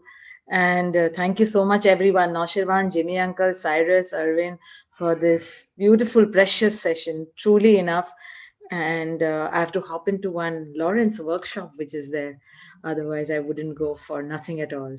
So thank you so much for this. It is really precious and close to everybody's heart. Thank you, everyone, for being there. Peter, you can continue. And Betty and Angela, thank you for taking on and helping to take on the questions later. Thank you. Good night in his love and happy 7th February to all on the Eastern Coast. Yes, indeed. We have Jai another Baba. 2 hours on the circle Zoom. So let's continue among the panel. And then if people have questions, you can digitally raise hand. Or if people on the panel would like to speak to each other, feel free. May I continue?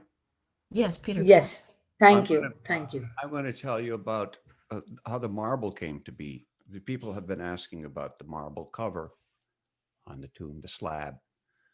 So after Baba dropped his body, Rano made a trip to the West in 1970, and there had been some discussion as to how to finally cover the crypt there. So they knew they had to cover it since people continued to take the earth, especially. So the compaction was happening naturally. But by the first Amrtithi, there was a plaster, a fine cement plaster that covered the top surface. And on that cement plaster would be placed the cloth where the flowers could be and all that. And that's how it was originally until November 1971.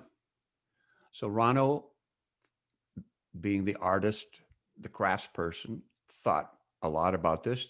There were many discussions, as you can well imagine, about what they would put on the top of the crypt.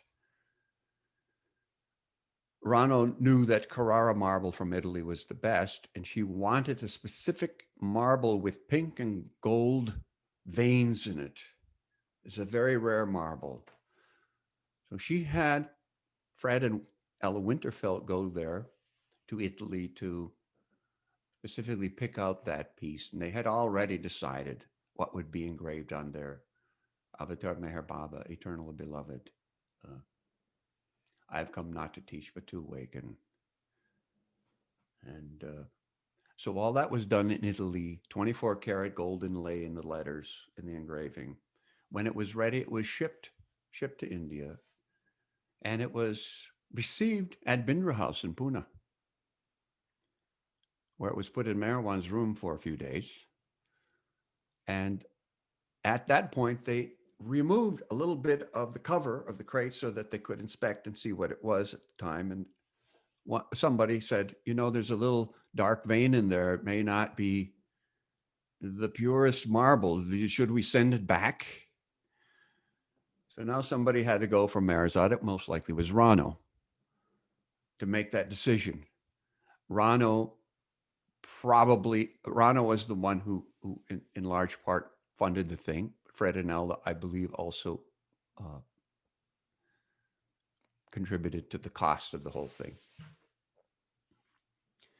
Upon inspection, it was determined that the marble was just fine. So that's exactly what we see. Now the marble was shipped to Mehrabad. Mehrabad, at Lower Mehrabad, it came off the truck, was taken by a bullock cart very slowly. It's still in the crate. Very slowly through Arangan, up the hill, very, very slowly to the top. The Sabha Mandap, that building with the iron frame, had been built at the time. The Sabha Mandap is built on the spot where that pandal from the interment week was built for people to have shade. So that's why we see the Sabha Mandap where it is. Padre told me another interesting thing about the Sabha Mandap. He said, finally, the trust was willing to spend money, and iron was a little cheap then. So he built these massive columns of iron, thinking that someday, when they didn't need it anymore, he was going to dismantle it and make a real workshop at Lower Mehrabad. Well, still there. Padre will be beyond God realized by the time that ever happens, I'm sure. So the marble up the hill, the date was set, November 14th, 1971. Padre sent the message out, nobody is to come and bother him while the installation of the marble happens on the hill. He's got it all arranged. He had been training a team of people from Arangan for weeks and weeks, how exactly this was going to happen. They had built a wooden track, a slide, to take the marble into the samadhi and where it would have to be turned. Because remember now, the slab is wider than the door. You couldn't just lay it down and carry it or slide it. It had to be taken in on the slide and then turned sideways and slid into place. So Padre had figured out exactly how this was going to happen. On that day, he did allow 3 people to be up there that we know of who were not involved in the lifting team. One was part of the lifting team, Don Euchre, who was thrilled. He's very happy still when he remembers that story, that he was allowed to take part in carrying the marble. The other 2 were Anne Conlon, who took a great series of photographs, and Cheryl, at the time Rosen, now Chapman, who was there in India on her first trip, who had a movie camera that her brother had given her to take film of India, her first trip. So she used it for that. Cheryl can't find the film. I have seen the photographs taken by Anne Conlon years ago, have no idea where they are now. Nobody seems to know, but they were a fine series of photographs to document that operation. So they were on the hill. So what happened is, Anne Conlon said that when it came time to put the marble into place, she was on the hill waiting, watching, and suddenly these guys from Arangan, typical, started talking amongst themselves, raising their voices and getting enthusiastic, and suddenly a number of them picked up the marble and began carrying it. So word went down to Padre, who rushed up the hill with the ghee necessary to slide and started shouting the way he would shout at these people to get them to be under control. So immediately there was a miscommunication. They didn't directly follow his instructions. Anyway, the slab was taken to near the samadhi. The raceway, the slide, was lubricated with ghee. It was slid inside. They turned it sideways. The whole area around was lubricated with ghee to set it exactly where they wanted to set it. That's how it ended up there. And there was a little grout placed there. And that's where it still sits today. That's the story of that. Why is the samadhi important? I mean, Erich used to say, it houses the body that housed reality in the world of forms. It's so meaningful to us in that way. What to say? Baba had explained to us that whenever he, the ancient original one, who carries the eternal burden for the universe, takes birth as a man, it is to accomplish his work. His work. What is his work? His work, as Irwin said, is to give us that divine experience. He guides us on the path of self-effacement through love, so that we may be prepared for the real thing. He accomplishes his work with infinite consciousness through infinite suffering to vicariously carry the burden. These 7 days are very important. In the future, I believe this will be the period when many, let's say millions, come to Mehrabad. This week will be most important. So the Amar Tithi that we celebrate now in 2 days, which used to be 3 days, will eventually be 7 days, 8 days plus, depending upon how the organization of pilgrims can come there. In every Advent, the most important day is when the avatar drops his body. That is the milestone, because that is when the work that he has done is released.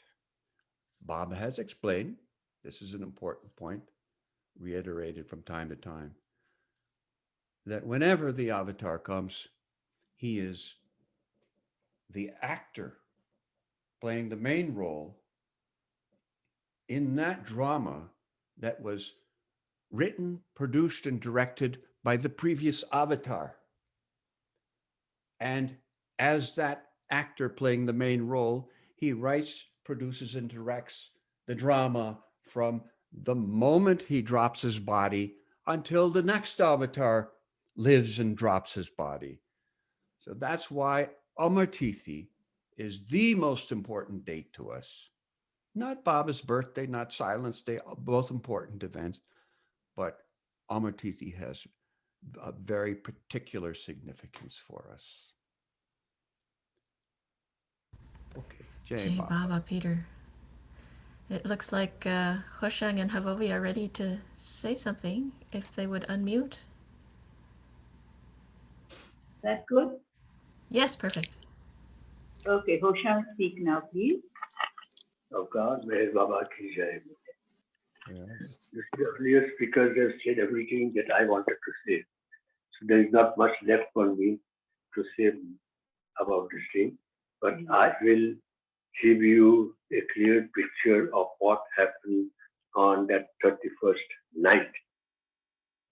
We heard about Baba's dropping the body. Arna was phoned in the office. We were in the office with my brother Nariman and other brothers. And that Baba had dropped the body from Aditi Irani.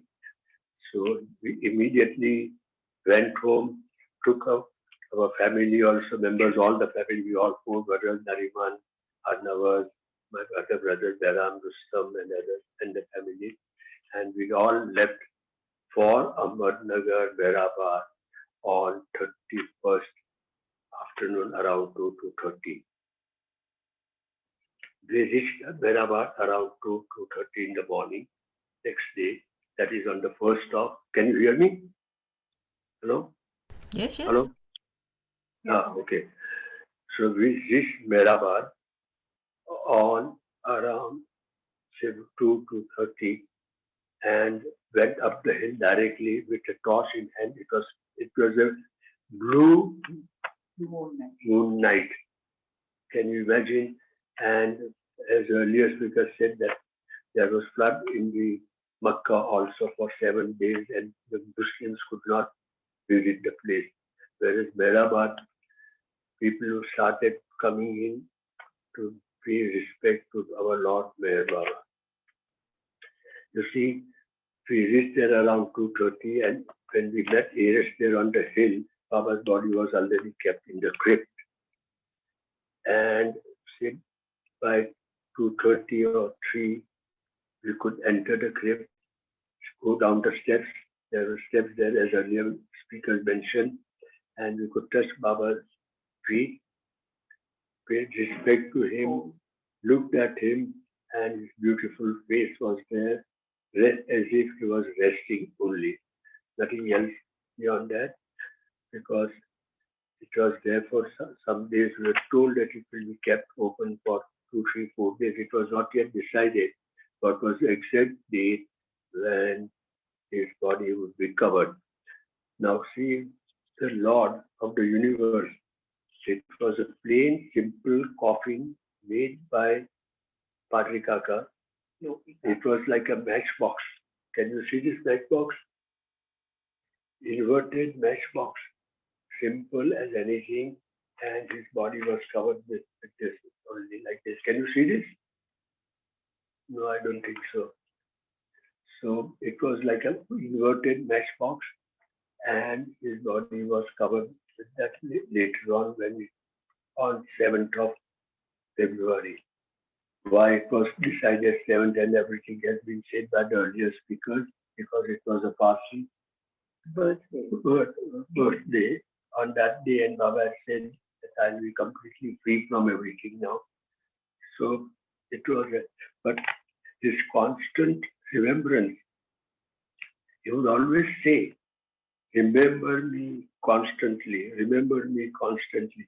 By remembering constantly, we are forgetting our worries also, good and only good words, good thoughts and good deeds come to our mind. And that is what Baba's message was, simple message was this. You see, we stayed there for 7 days, and every day we got the opportunity to go down the steps and pay homage and respect to Baba. You know something, some speakers did mention or did not, I don't know, but continuously ice was kept out around Baba's body. And our doctor, Gindi? No, not our doctor, Gavin. I forget the name. Donkin. Dr. Donkin went in search of ice. And on his way to Pune, immediately after he left Amarnagar, he found a truck lying there. See, Baba, how merciful he is that he had made all the arrangements also, indirectly, without anybody knowing. It's a wrong thing. Inquired from the truck driver whether ice is being sold, about to be sold. He said, no, the order has been cancelled, so you can buy the ice. And that's why Dr. Donkin brought the ice trolley truck immediately, and it was useful to them for nearly 7 days. So much ice, whole truckload of ice was brought there, and it was kept around Baba's body. You see, we remember him constantly.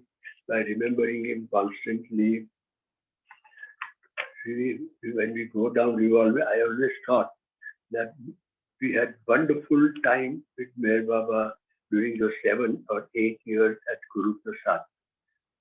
Guru Prasad was the most wonderful time of our life, when we could go to Baba twice a day, morning and evening session, and played cards with him, joked with him, and he would also have tea with him also in that small, what they call Mandli Hall at Guru Prasad. Those who had visited Guru Prasad must have noticed it.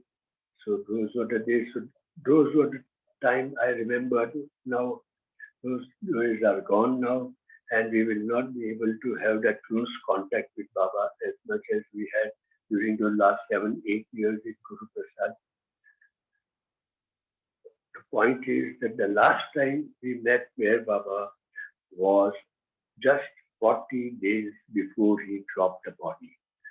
We were fortunate enough to have been invited to Verazad for 2 days on 22nd of December and 23rd of December. And my sister Anna, Nariman's wife, sister-in-law, had requested Baba to have my son and my daughter and my nephew and nieces, what they call Nojot ceremony, performed. It was not a ceremony performed by Baba. Gift to Black. It was a gift, last-minute gift by Baba, And we were there in Mandi Berasa on just 40 days before he dropped the And body. he had wedding. And Amtara Amrish's wedding was also there. So we had wonderful time there, but we could see that Baba was definitely frail and looked very, very weak. And when we landed at the station, my brother Nariman came and said, the Baba said that he is not well and he might have to cancel the program also. So we were really disappointed. But the merciful Lord never disappoints his lovers. So he sent a message again where we were staying in Parsi Dharamshala in Ahmednagar city.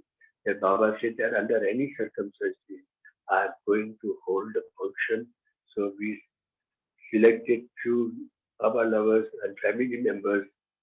All my family members were there and we were present there and at the last opportunity of meeting Baba then. So I would digress a little that what happened is that we were, Nariman told Baba that he's selling his factory. So Baba said that I have created this man. He pointed like his fingers up, that hold on to him and he will buy your factory, don't worry about it. He never said that when and what time. What happened was that when we were negotiating with him on 31st in our office, now we were about to sign the agreement, the news came that Baba had dropped the body. So we all suddenly left everything and came over to Mehrabad, bringing our children and everybody with us. And as I told you, we reached there around 2:30 in the morning of 1st February. And for nearly last 50 years or 55 years, we have been visiting his tomb at least 6, 7, 8 times a year and pay respect to him. And Baba had said that my tomb will be the greatest place of worship, and those who have not seen me, nor have met me, will come here one day and pay homage and respect to my Samadhi. Somebody asked Cyrus one day, I'll share a story with you. Somebody asked Cyrus, what is the miracle Baba has performed? So Cyrus says, Baba has said many times, we have been told that I have not come to perform miracles here. Just love me and obey me and remember me constantly. And the greatest miracle, he said, is the wonderful and the beautiful are the ways of the silent one, who, while observing silence for 45 years without uttering a single word, could draw hundreds and hundreds and thousands of people who have never met him, who have never seen him, and who are now coming to his Samadhi to pay respect to him. Isn't it a miracle? Really, it is truly a miracle, and for past 40, 50, 55 years, really, we have been witnessing it, that more and more youngsters are coming there, more and more newcomers are coming there to pay their homage to Meher Baba. So this is what I wanted to say. The merciful one gave us 2, 3 short prayers, the shortest prayer any religion has given. So the Baba lovers have now in this time, modern time, that there is lack of time for people. They're all very busy. He has given us the Master's prayer, very short prayer, wherein the attributes of God are there, about 60, 70 attributes of God are given by Baba himself. Secondly, the Master's prayer, then the prayer of repentance, which we perform practically every day. We perform prayer of repentance. We are repenting for something which we do wrong. And that also is a very, very short prayer of hardly 5 minutes. See, the merciful Lord has been kind to us, that He's not taking up much time. Otherwise, our Hinduism or Islam or past Zoroastrianism or Sikh or Jain or Christians, the prayers are so long and modern children are not ready for this long prayer. The Baba, looking to the future, has given us the shortest three prayers, the Master's prayer, the prayer of repentance, and we can easily participate. And this is His grace, it is His mercy that we are surviving. Only thing is that we should always remember Him. These are His very words. Remember me constantly. Remember me constantly. And don't forget to take my name and share the stories of my adventure with people. So that's why I just shared this story with you. And thank you very much, Roshani, for everything. Thank you. Jai Baba, thank you for that. We're going to have, we're going to switch gears a little bit. Anyone who's on the panel can unmute yourselves. So if there's some side commentary that you would like to add, feel free. But in the meantime, we'll take questions. If the questioner could specifically ask a particular person, that would be helpful. Otherwise, then just amongst the panelists, if you would jump in as appropriate. It might be a little bit confusing at first, but we'll figure it out. Jai Baba. Our first questioner is Sheva. Yes, this is Konda Chava. My question is, Baba, after dropping his body in 1969, we can feel his presence or he's active for next 100 years. And that versus Baba, universally, we can feel his presence everywhere. So can someone actually like describe, so what are the differences between these two?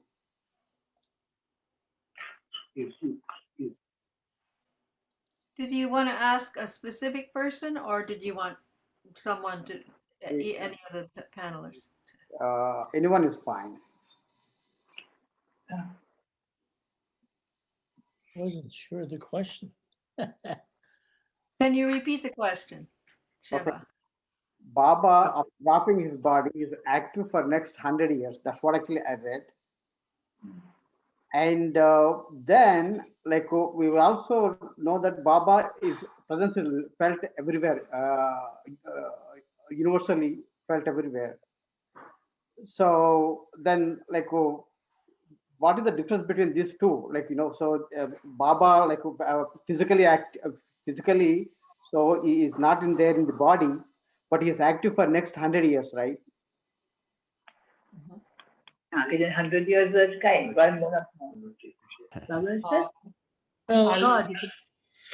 Hello, I'll take this answer. I'll take this question, but subject to correction. I look at it this way, that after 100 years, the 5 perfect masters who will be there will take over from there.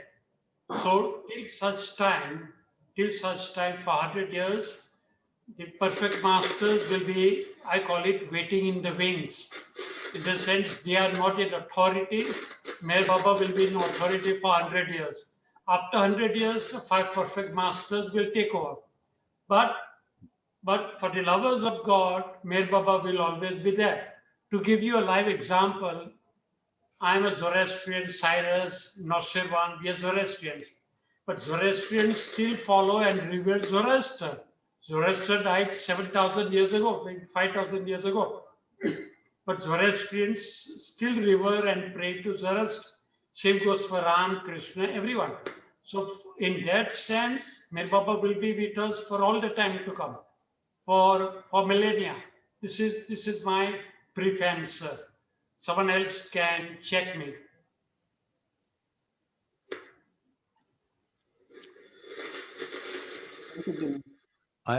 I'll add something to that. Yes, I think his question was, what is the difference between the eternal infinite presence of God as avataric infinite consciousness and a special assigned 100-year period? It has to do with Baba's manifestation, according to what he has explained to his Mandali. what they didn't tell us a lot about was that that first circle, as Baba explained, is bound to get realization within that 100-year period. For the avatar as a master, his main responsibility is to give his circle realization, God realization. And the first circle, as Baba said, must experience God realization within that 100-year period. So that 100-year period has to do with his manifestation. What do we say when we mean manifestation? Specifically, it means a full manifestation into the world of forms, the gross world. After Baba dropped his body, this brings us to another issue, by the way. After Baba dropped his body, there was this question. People who think deeply were wondering that Baba dropped his physical body, but did he drop the other bodies? You know, it's just one of our ways we continue remembering Baba by cogitating all these explanations that he gave and thinking about them. But what we can do, since we don't have any direct spiritual experience of such things, is look at somebody who does. So Muhammad was very happy after Baba dropped his body.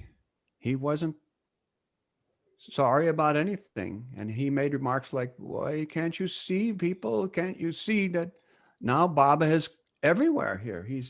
And he would point, he's there, he's come, he's here like Ustaji now, he would say.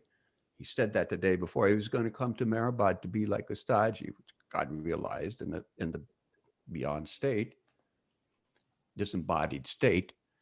But according to his experience in the mental world, he saw Baba everywhere. Baba was not gone. So there was a difference. How long that lasts, I don't know. If you recall the earlier years, Baba made the statement, and this is one of the things that threw people off, because Baba had made the statement that he would be alive till he would be there till he was 90 years old. So they took that as meaning that Baba would not drop his physical body till he was 90 years old. So we don't know the rest of it. We never interviewed Muhammad per se on the subject. He wasn't, he made the comments he made. That was it. But mostly this has to do with Baba's manifestation. When these mandali of the first circle, many of them, when they get God realization, many of them will be perfect masters in these different subsequent perfect ages. And what the perfect masters in the perfect ages do is execute the divine plan that the avatar, this is how Baba has explained it, execute the divine plan that the avatar has made during his physical lifetime. So their work will be to execute the manifestation of the avatar in the world. That's why in every Advent, there is the special period after the avatar drops his body.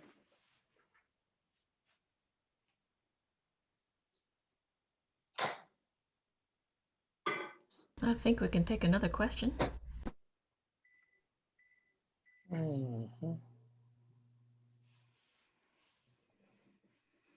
Can I just say something about the previous question? When Baba would declare himself as the Ancient One, it was because he was always present. He'll be the Ancient One in the next billion years as Meher Baba or whatever other names he comes under, as well as the ones that he had previously. And from my understanding, even though he spoke about the 100-year period in which he would be active as the avatar of this age, he also was wanting everybody to know, like he told me personally, he said, I am with you always. What does that mean? He's not gone. The 100 years doesn't apply. What it means is different to different people, but the point is you always have access to the avatar. You always have access. whether he performs his work through the five perfect masters or through your neighbor next door, or what, he can do whatever he wants. He's not limited. He uses whatever means possible to advance you, to answer your prayers, however mundane they may even be. He's always there for you because ultimately he is you. He's your higher self. He's your own higher self. So you're being guided to realize consciously your higher self. That's his main work. And he wants you to approach him any way that you think that you can do it. It doesn't matter how you do it. You approach and you ask, and he will guide you. Now, in the case of Sai Baba, one of the five perfect masters, he was saying to someone who came to him that wanted God realization, he said how happy he was that now, finally, after all these ages of me answering your prayers, that you want God realization, you want the real thing. He said, but now that you want it, are you ready to do what I want? All along, I've been doing what you want. Now, are you ready to do what I want?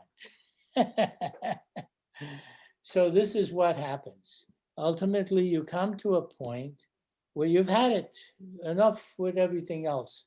Now you want to know what's really going on. Who am I? What am I? I don't even know my own self. What kind of a thing is this?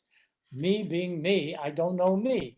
So this is like, finally it dawns on a person. They want to know the truth. And that's why they say the truth will set you free. How free you can get of all limitations. Well, when Baba spoke about the 100-year period, okay, so let's start with 100 years.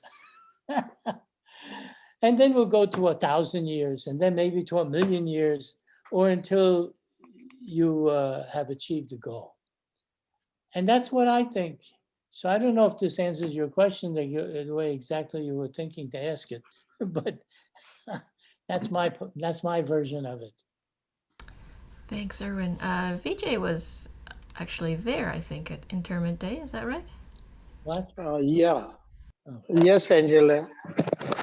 I was 18 and the news came on radio. And my neighbor told me that your Meher Baba is no more. And we had earlier that conception that he is going to break the silence and he will speak, and so there was a shock, and I came running. Yeah. I'm so sorry, but can you move your mic away from your, I don't know, it's touching something, it's making noise. Yeah, just lift it up. Yeah, that's good. Thank you. Yeah, sorry for that. So my neighbor told that the news came on the radio that Meher Baba is no more. And I came running to my room and crying that whether to Baba's picture, Baba, whether you are God or not, or whether you have broken your silence or not, but I love you and I would like to come to Ahmednagar, Mehrabad. I had no money, and one of the Baba lover who worked at railways, he offered me the train pass as like his son. He could get the pass for his family. So with him, I came to Mehrabad and had Baba's darshan in the crypt on the third day. I went down and touched his feet. It was a subdued atmosphere, very few people, and Then when I came down, I never felt to go again for this repetition. And we came to a railway station, had lunch there or there, and then from there to Pune, and then back to Jabalpur. I met Muhammad Mas there at Lower Mehrabad, and I asked him, where is, he used to call Baba Dada. So I asked him, where is Dada? And he said, Dada is on the Tikri. He's on the hill. So, and in response to the question that regarding 100 years, I feel that Baba's presence is same as he was in the physical body. The same benefit will be derived by the people who have that such love and trust in Meher Baba. They will continue to get that benefit as Baba was in the physical body. And he's more accessible now. And he said, Baba said actually, external contacts are made to establish internal contacts. And that now, since he has established internal contacts with his lovers, he's always there. Thank you, Jai Baba. And I really enjoyed all speakers. And thank you so much. It's a very special day. Jai Baba. Thank you so much, BJ. That was beautiful. Thank you for sharing your time there. Dilshad, I'm not sure. Did you have a turn speaking? Yeah. Yes, I would like to ask a question.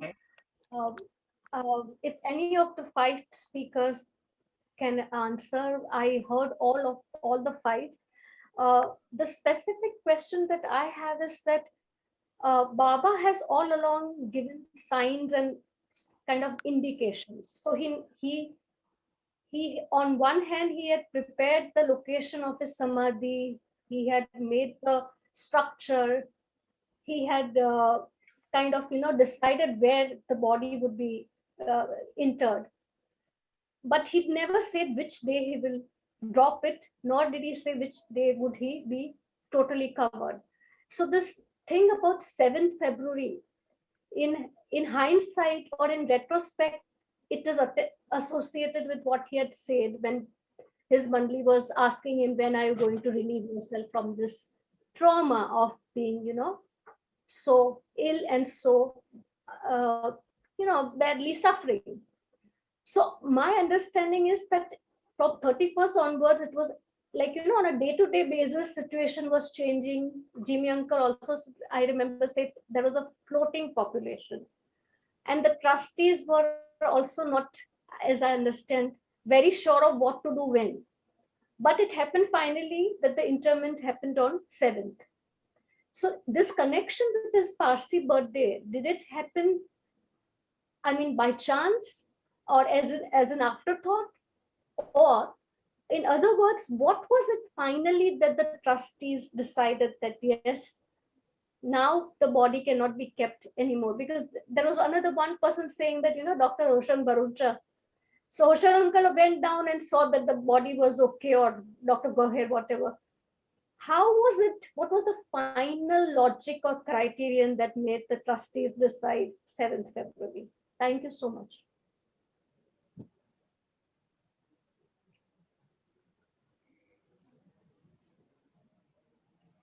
Nash? Yeah, I'd like to say a little bit on that.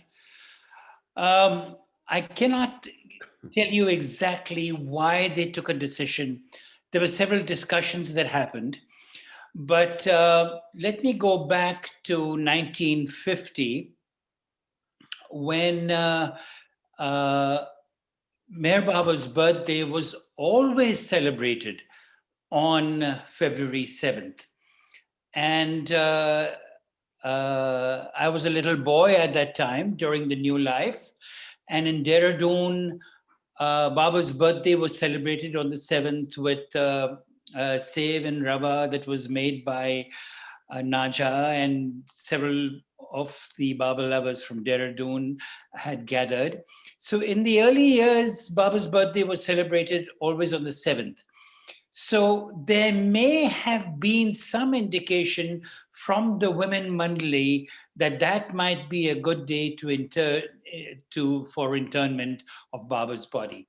But that's the only speculation I can make, because Baba's birthday was often celebrated on 7th of February. Thank you. Jimmy, anything to add?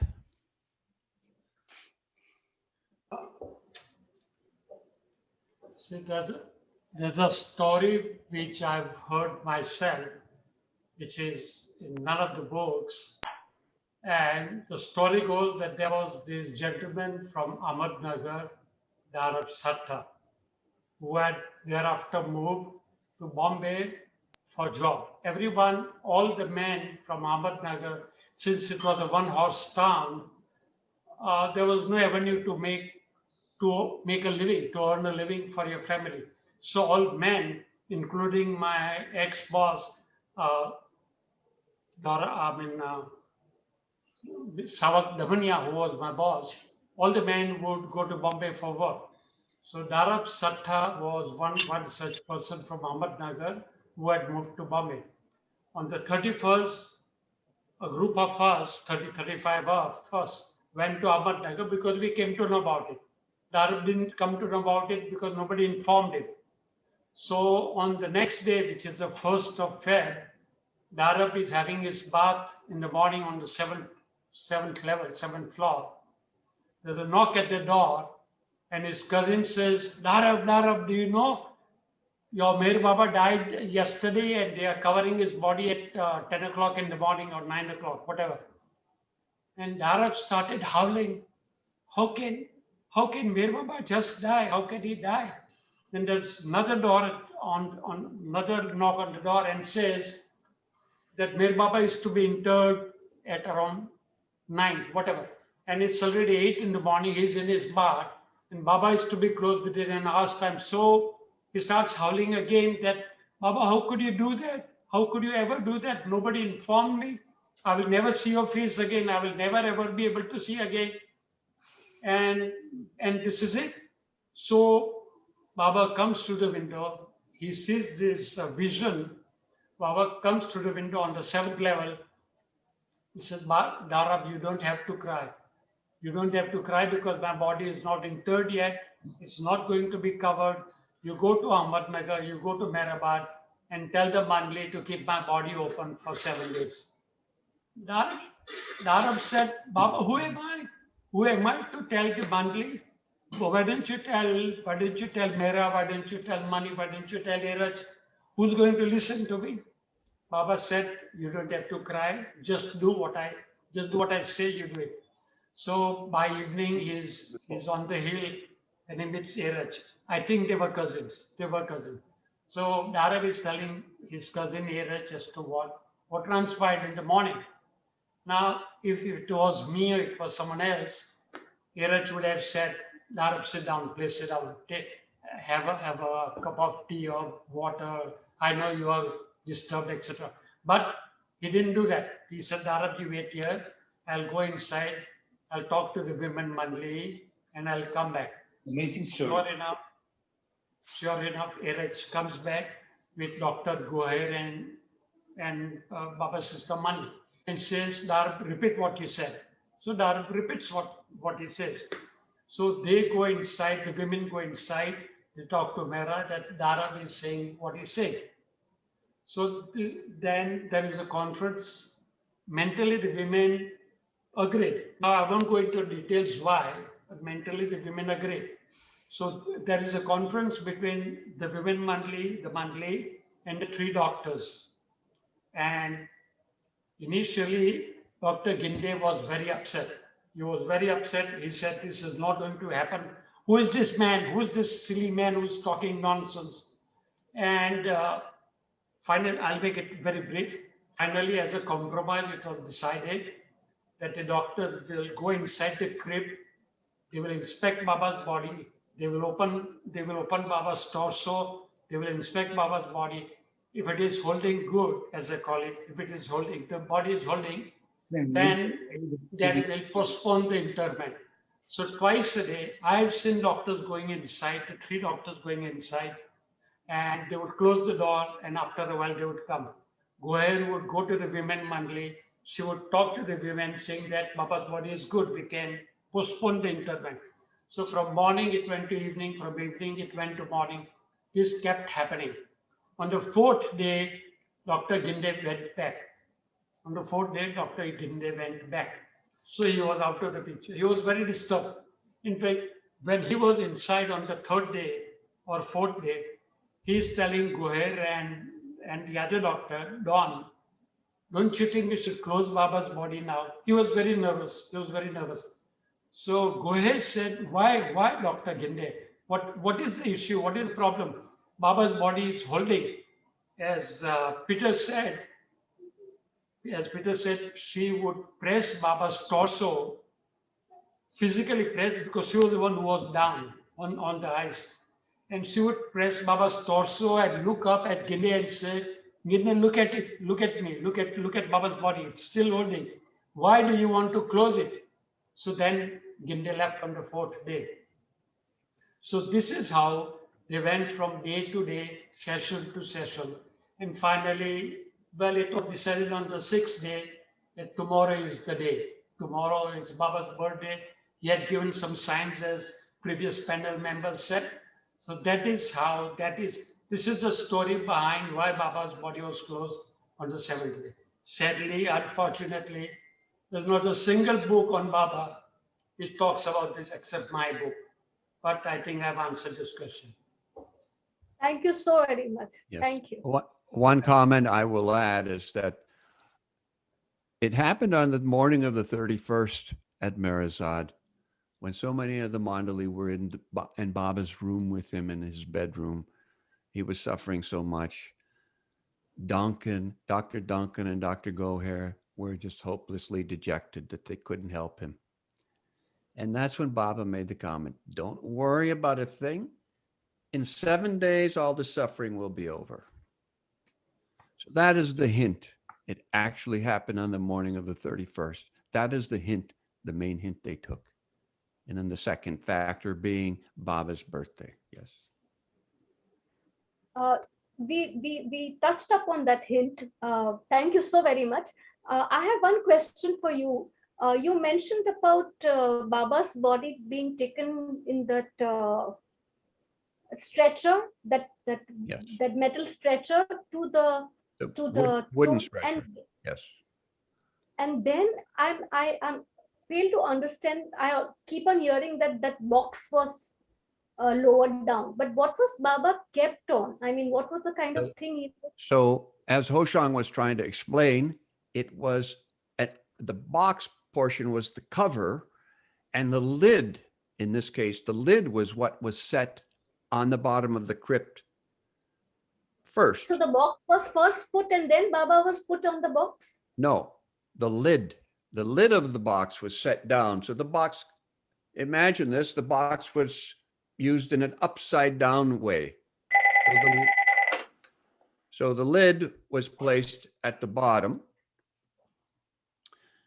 and Baba's body lifted, that was still on the carpet from Mirzad. Baba's body was lifted off of the stretcher and set down onto the lid. And from there, all the treatments that they gave to Baba's body over that 7-day period were done. On interment day, we saw that photograph where the lid of the box was lowered down over Baba's body. I mean, the box was lowered down over Baba's body to fit into the lid. The lid had what's called a rabbet or a recess. And so on the concrete, the lid was kept, and in the carpet with the body was kept on the lid. Not concrete. There was no concrete. There was a base, but it was only 5 feet deep from the original days and from the rebuild in 1938. So Padri had his crew excavate that hard muram down an extra foot to get the depth, the proper depth that they wanted. So then feature this. Here's a container. This is the lid. The lid was put down first for 7 days like this. And then on interment day, the box was placed over Baba's body like that. Okay. Thank you so very much. Thank you. Highly appreciated. Thank you, Peter. That was a good visual. Anyone else? I'm not I seeing have a question. I have a Ah. question. Jai Baba. May I ask the question? Because I don't know how to raise my hand. Oh, go ahead. Yes. And then I'll call Matt. So, Yes, please. Jai Baba, and to thank all the speakers. Um, Peter had mentioned, and I'd also seen it in the Bombay Center play, that Baba had said that he would drop his body when he's 90. Now, whenever Baba says something, he said that it doesn't come, it always comes true. So obviously, it's we who don't understand it. So my question is that, is there anything significant that might have happened, that has happened or would have happened when Baba turned 90? You know, in terms of how would you interpret? Is there some way of interpreting what Baba said, that he would drop his body when he would turn 90?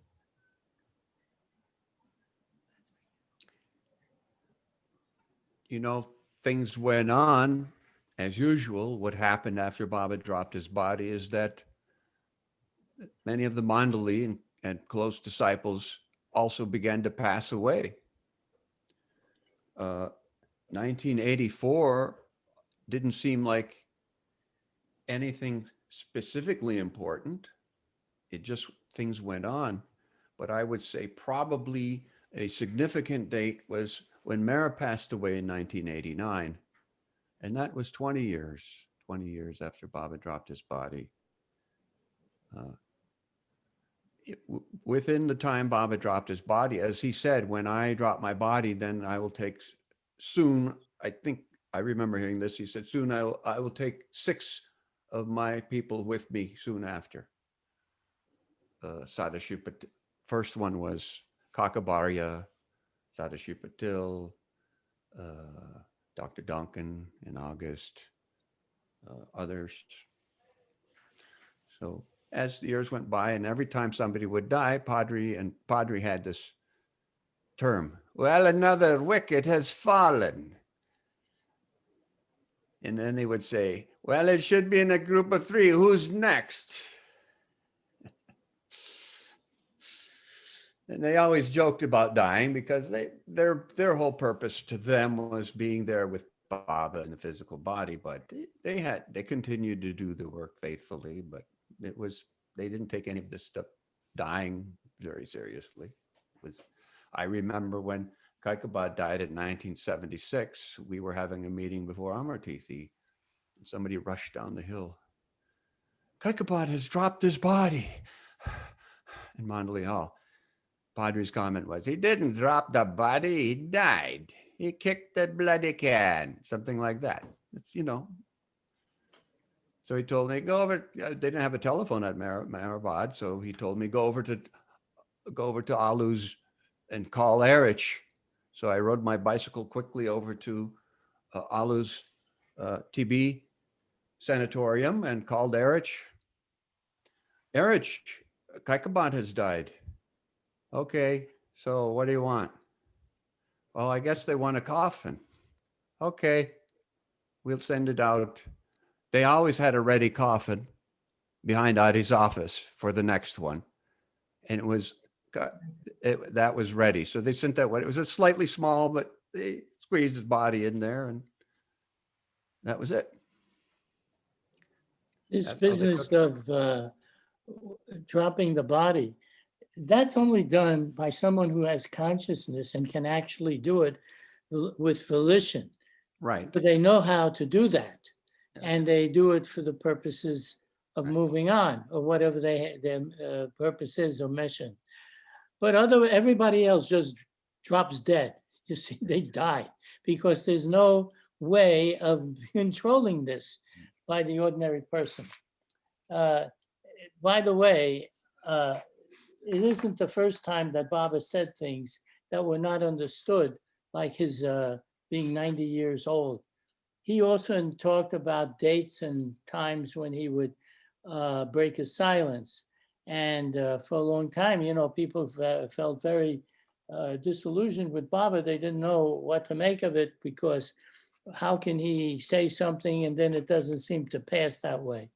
But the truth of the matter is, there was always a lot deeper significance when Baba spoke about something. Like, for instance, when he said that he would break a silence or whatever at a certain time, then one day he was saying, and he's made many comments similar to this, that when the word of my love breaks out of its silence to speak in your hearts, telling you who I really am, then you will know that's the word you have always been longing to hear. So if he gave a date or something, there was much more depth and significance. And then another time he said, if you thought that I was going to tell you the time and place and date of breaking my silence, then it means you didn't really understand my silence. He even went so far as to say that. But you can, you know, there's so many things that he mentioned about the silence and what would happen when he broke his silence and how everybody would know. So all of these things are subject to your understanding, your interpretation, how deep you want to look at it. That's the way it is. You can't just pin him down.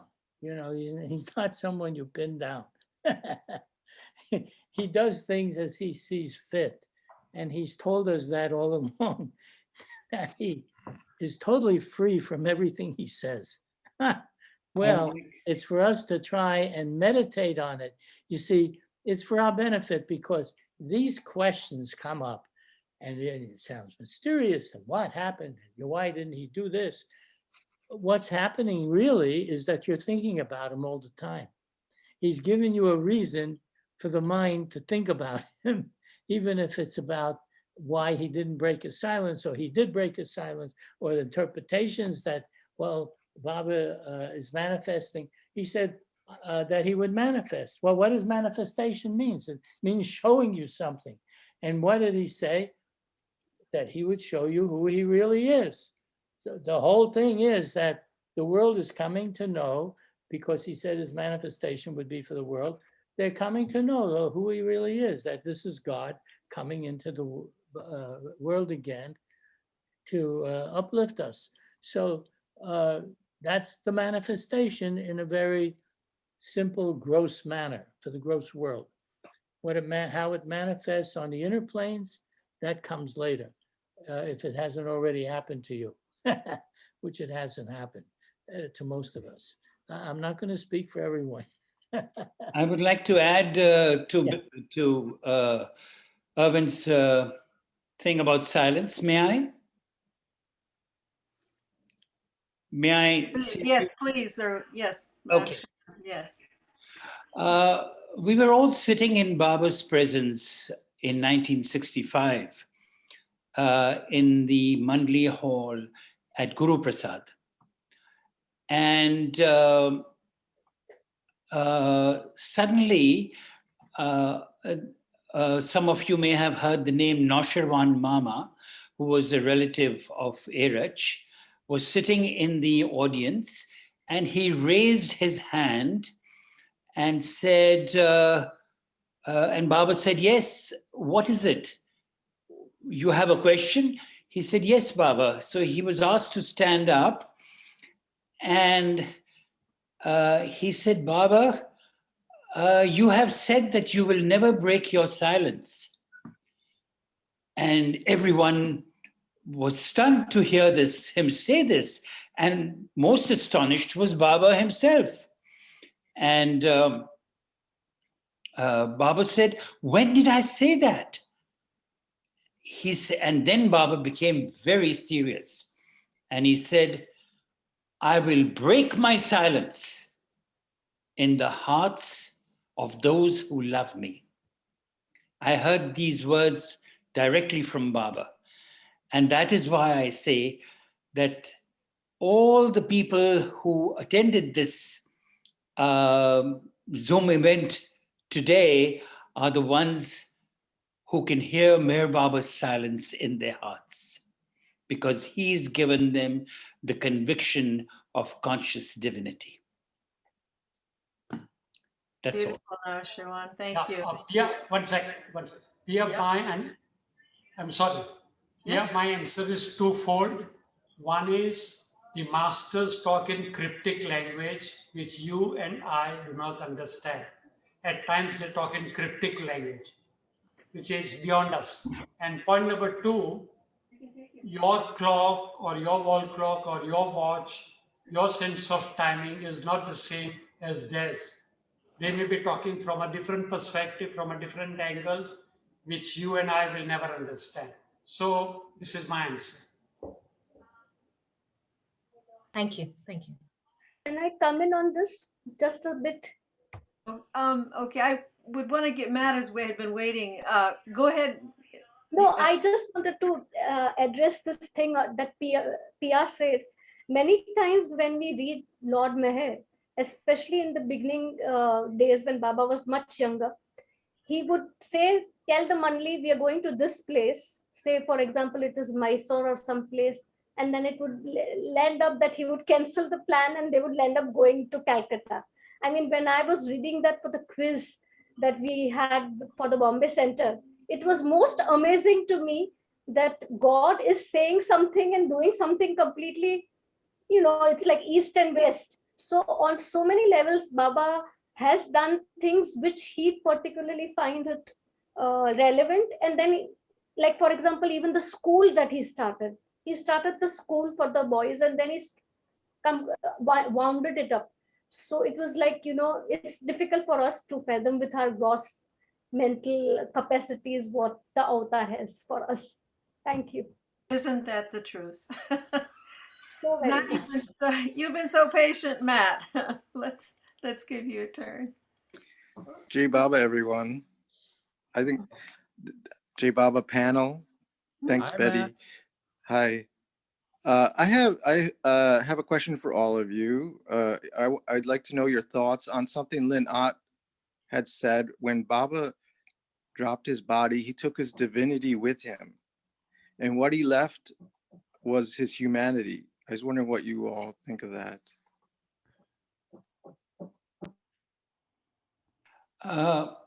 May I comment on it? Please. Once again, when I was sitting in Baba's presence in 1965, and I was narrating in detail my experiences of having spent time at a religions conference, and I turned to Baba and I said, and of course I had been instructed not to ask any questions of Baba. Irich had written to me saying no questions. But I got a slight opening. So I said, Baba, I could, by your grace, I was able to answer all the questions except one. And Baba said, what question? And I said, Baba, a number of people asked me, how can Meher Baba say that he's God in human form? And Baba kind of gave the feeling that what a simple question. And he then became very serious. And he said, you, Noasherwan, are God in human form. Francis is God in human form. Erich is God in human form.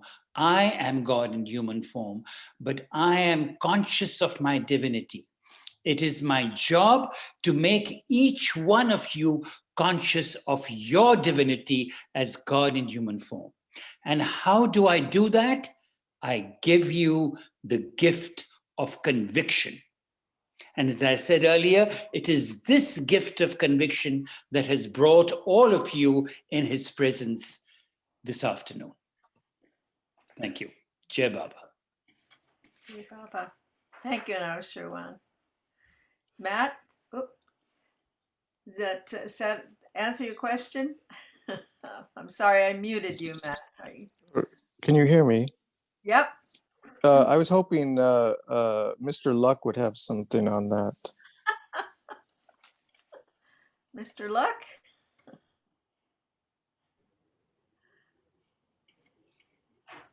I'm in complete agreement. We're all God in human form, but there is one problem. Consciousness, we're unconscious of it.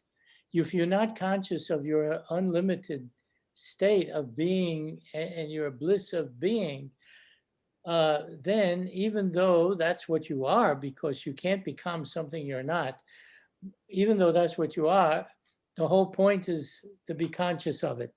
And Baba, being conscious of it, can say that and know what to do for any individual to cause them to be conscious too. For now, he's satisfied for us to just spread his message to others, just that he's even alive, that God has appeared amongst us, and it's done through your own conviction of what you're saying. Now, I just think that it's fine. I mean, everything that's being said is just right.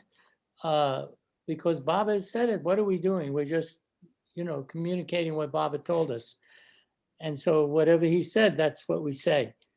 And because we don't have the experience ourselves to say it from our own authority. Anyhow, God in human form, that's the point. To experience yourself as God, at least, whether you experience it in human form or in any other form. But to experience that is what he's telling us that is what we need to do. And he's come to do it, to help us do it. He not only helps us do it, he makes it possible by eliminating all the obstacles that prevent us from that experience so that we can experience it. That's it. I don't say any more than that.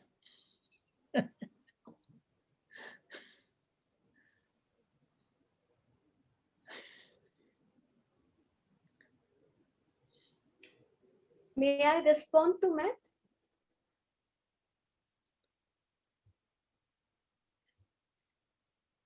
Yes, sorry, yes. Please, Dilshan, do you have another question or? Yeah. No, I wanted to respond to what Matt asked, if that's okay with. I'm just giving my 2 bits. See, when this statement is Baba takes the divinity and leaves behind humanity, one is, I would like to know where this is written, because everything about Baba needs to be seen in the context or in the aforementioned and below mentioned. That helps us to understand. If we just take a sentence, probably it is difficult to contextualize and put it in a framework. That being said, for me, God speaks is the Bible in truest sense of the term. So God speaks very clearly, says that God is infinite, indivisible, super consciousness. So when Baba came to earth, came as an advent, he came in as God in human form. So he came with his teaching for this particular advent, and his sentence is 2 lines that are engraved on this tomb is also, I have come to awaken, not to teach. So perhaps this was his role in this advent. He came to shake up humanity, make us aware of the human values. And when he leaves, the gross form is dropped, but the divinity, the super consciousness, which is the oversoul, stays. So he is there. I mean, God never kind of goes away. he's always there. The divine consciousness is gone, and this gross body leaves behind humanity. That's how I see it. Thank you, Dilshad. Oh, we have Vijay has his hand up. Let's see. Can we unmute you, Vijay? Yeah. No, I just want to say when Baba dropped his body in 31st January 69, and after that there was an influx of people from all over the world, and they had their various experiences, personal experiences, like somebody having coffee, somebody getting kick from him, and like some kind of a miracle. And when Mandali got to hear those stories, they used to say, "Ki we have seen the human side of Baba. Now we start seeing his divinity through you people." So the human side and divinity, and I'm sure everybody everywhere in some form, they have certain experiences, inner experiences about his divinity. So now he is all over, he is universal. And so that's what I want to say. And regarding promises, once my father asked Baba, he took a promise from Baba to visit his house at Jabalpur, and Baba agreed in 1956, and we started preparation. My father started preparation and all, and then Baba later on he cancelled it. The telegram comes, and then he says he will come after 700 years. So my father got very upset. And then when next time he comes in the Sahwas, 58, and then Baba told him that he's not bound by any promise. He's above all promise. So that's what Baba said. So he's God. He's not bound by any promise, even though he might have said so many things. So, yeah. Jai Guru. A lot of the things that he says, we just don't understand it. He's Yeah. talking at a different level too. Sometimes he talks in ways that we can understand it more easily, and other times it's not so easy to understand it because he's functioning in another way than what we are familiar with. And so we just have to go along with trying to figure it out if possible. And if not, we might ask him a question if he's available to ask. And if not, then you can still ask, because oftentimes answers come into your mind later. You know, you have a question about something, you don't know the answer, but then later it comes in because you do project it to him mentally, and then he responds to you that way. So there's all kinds of things and all kinds of ways of finding out what you need to know.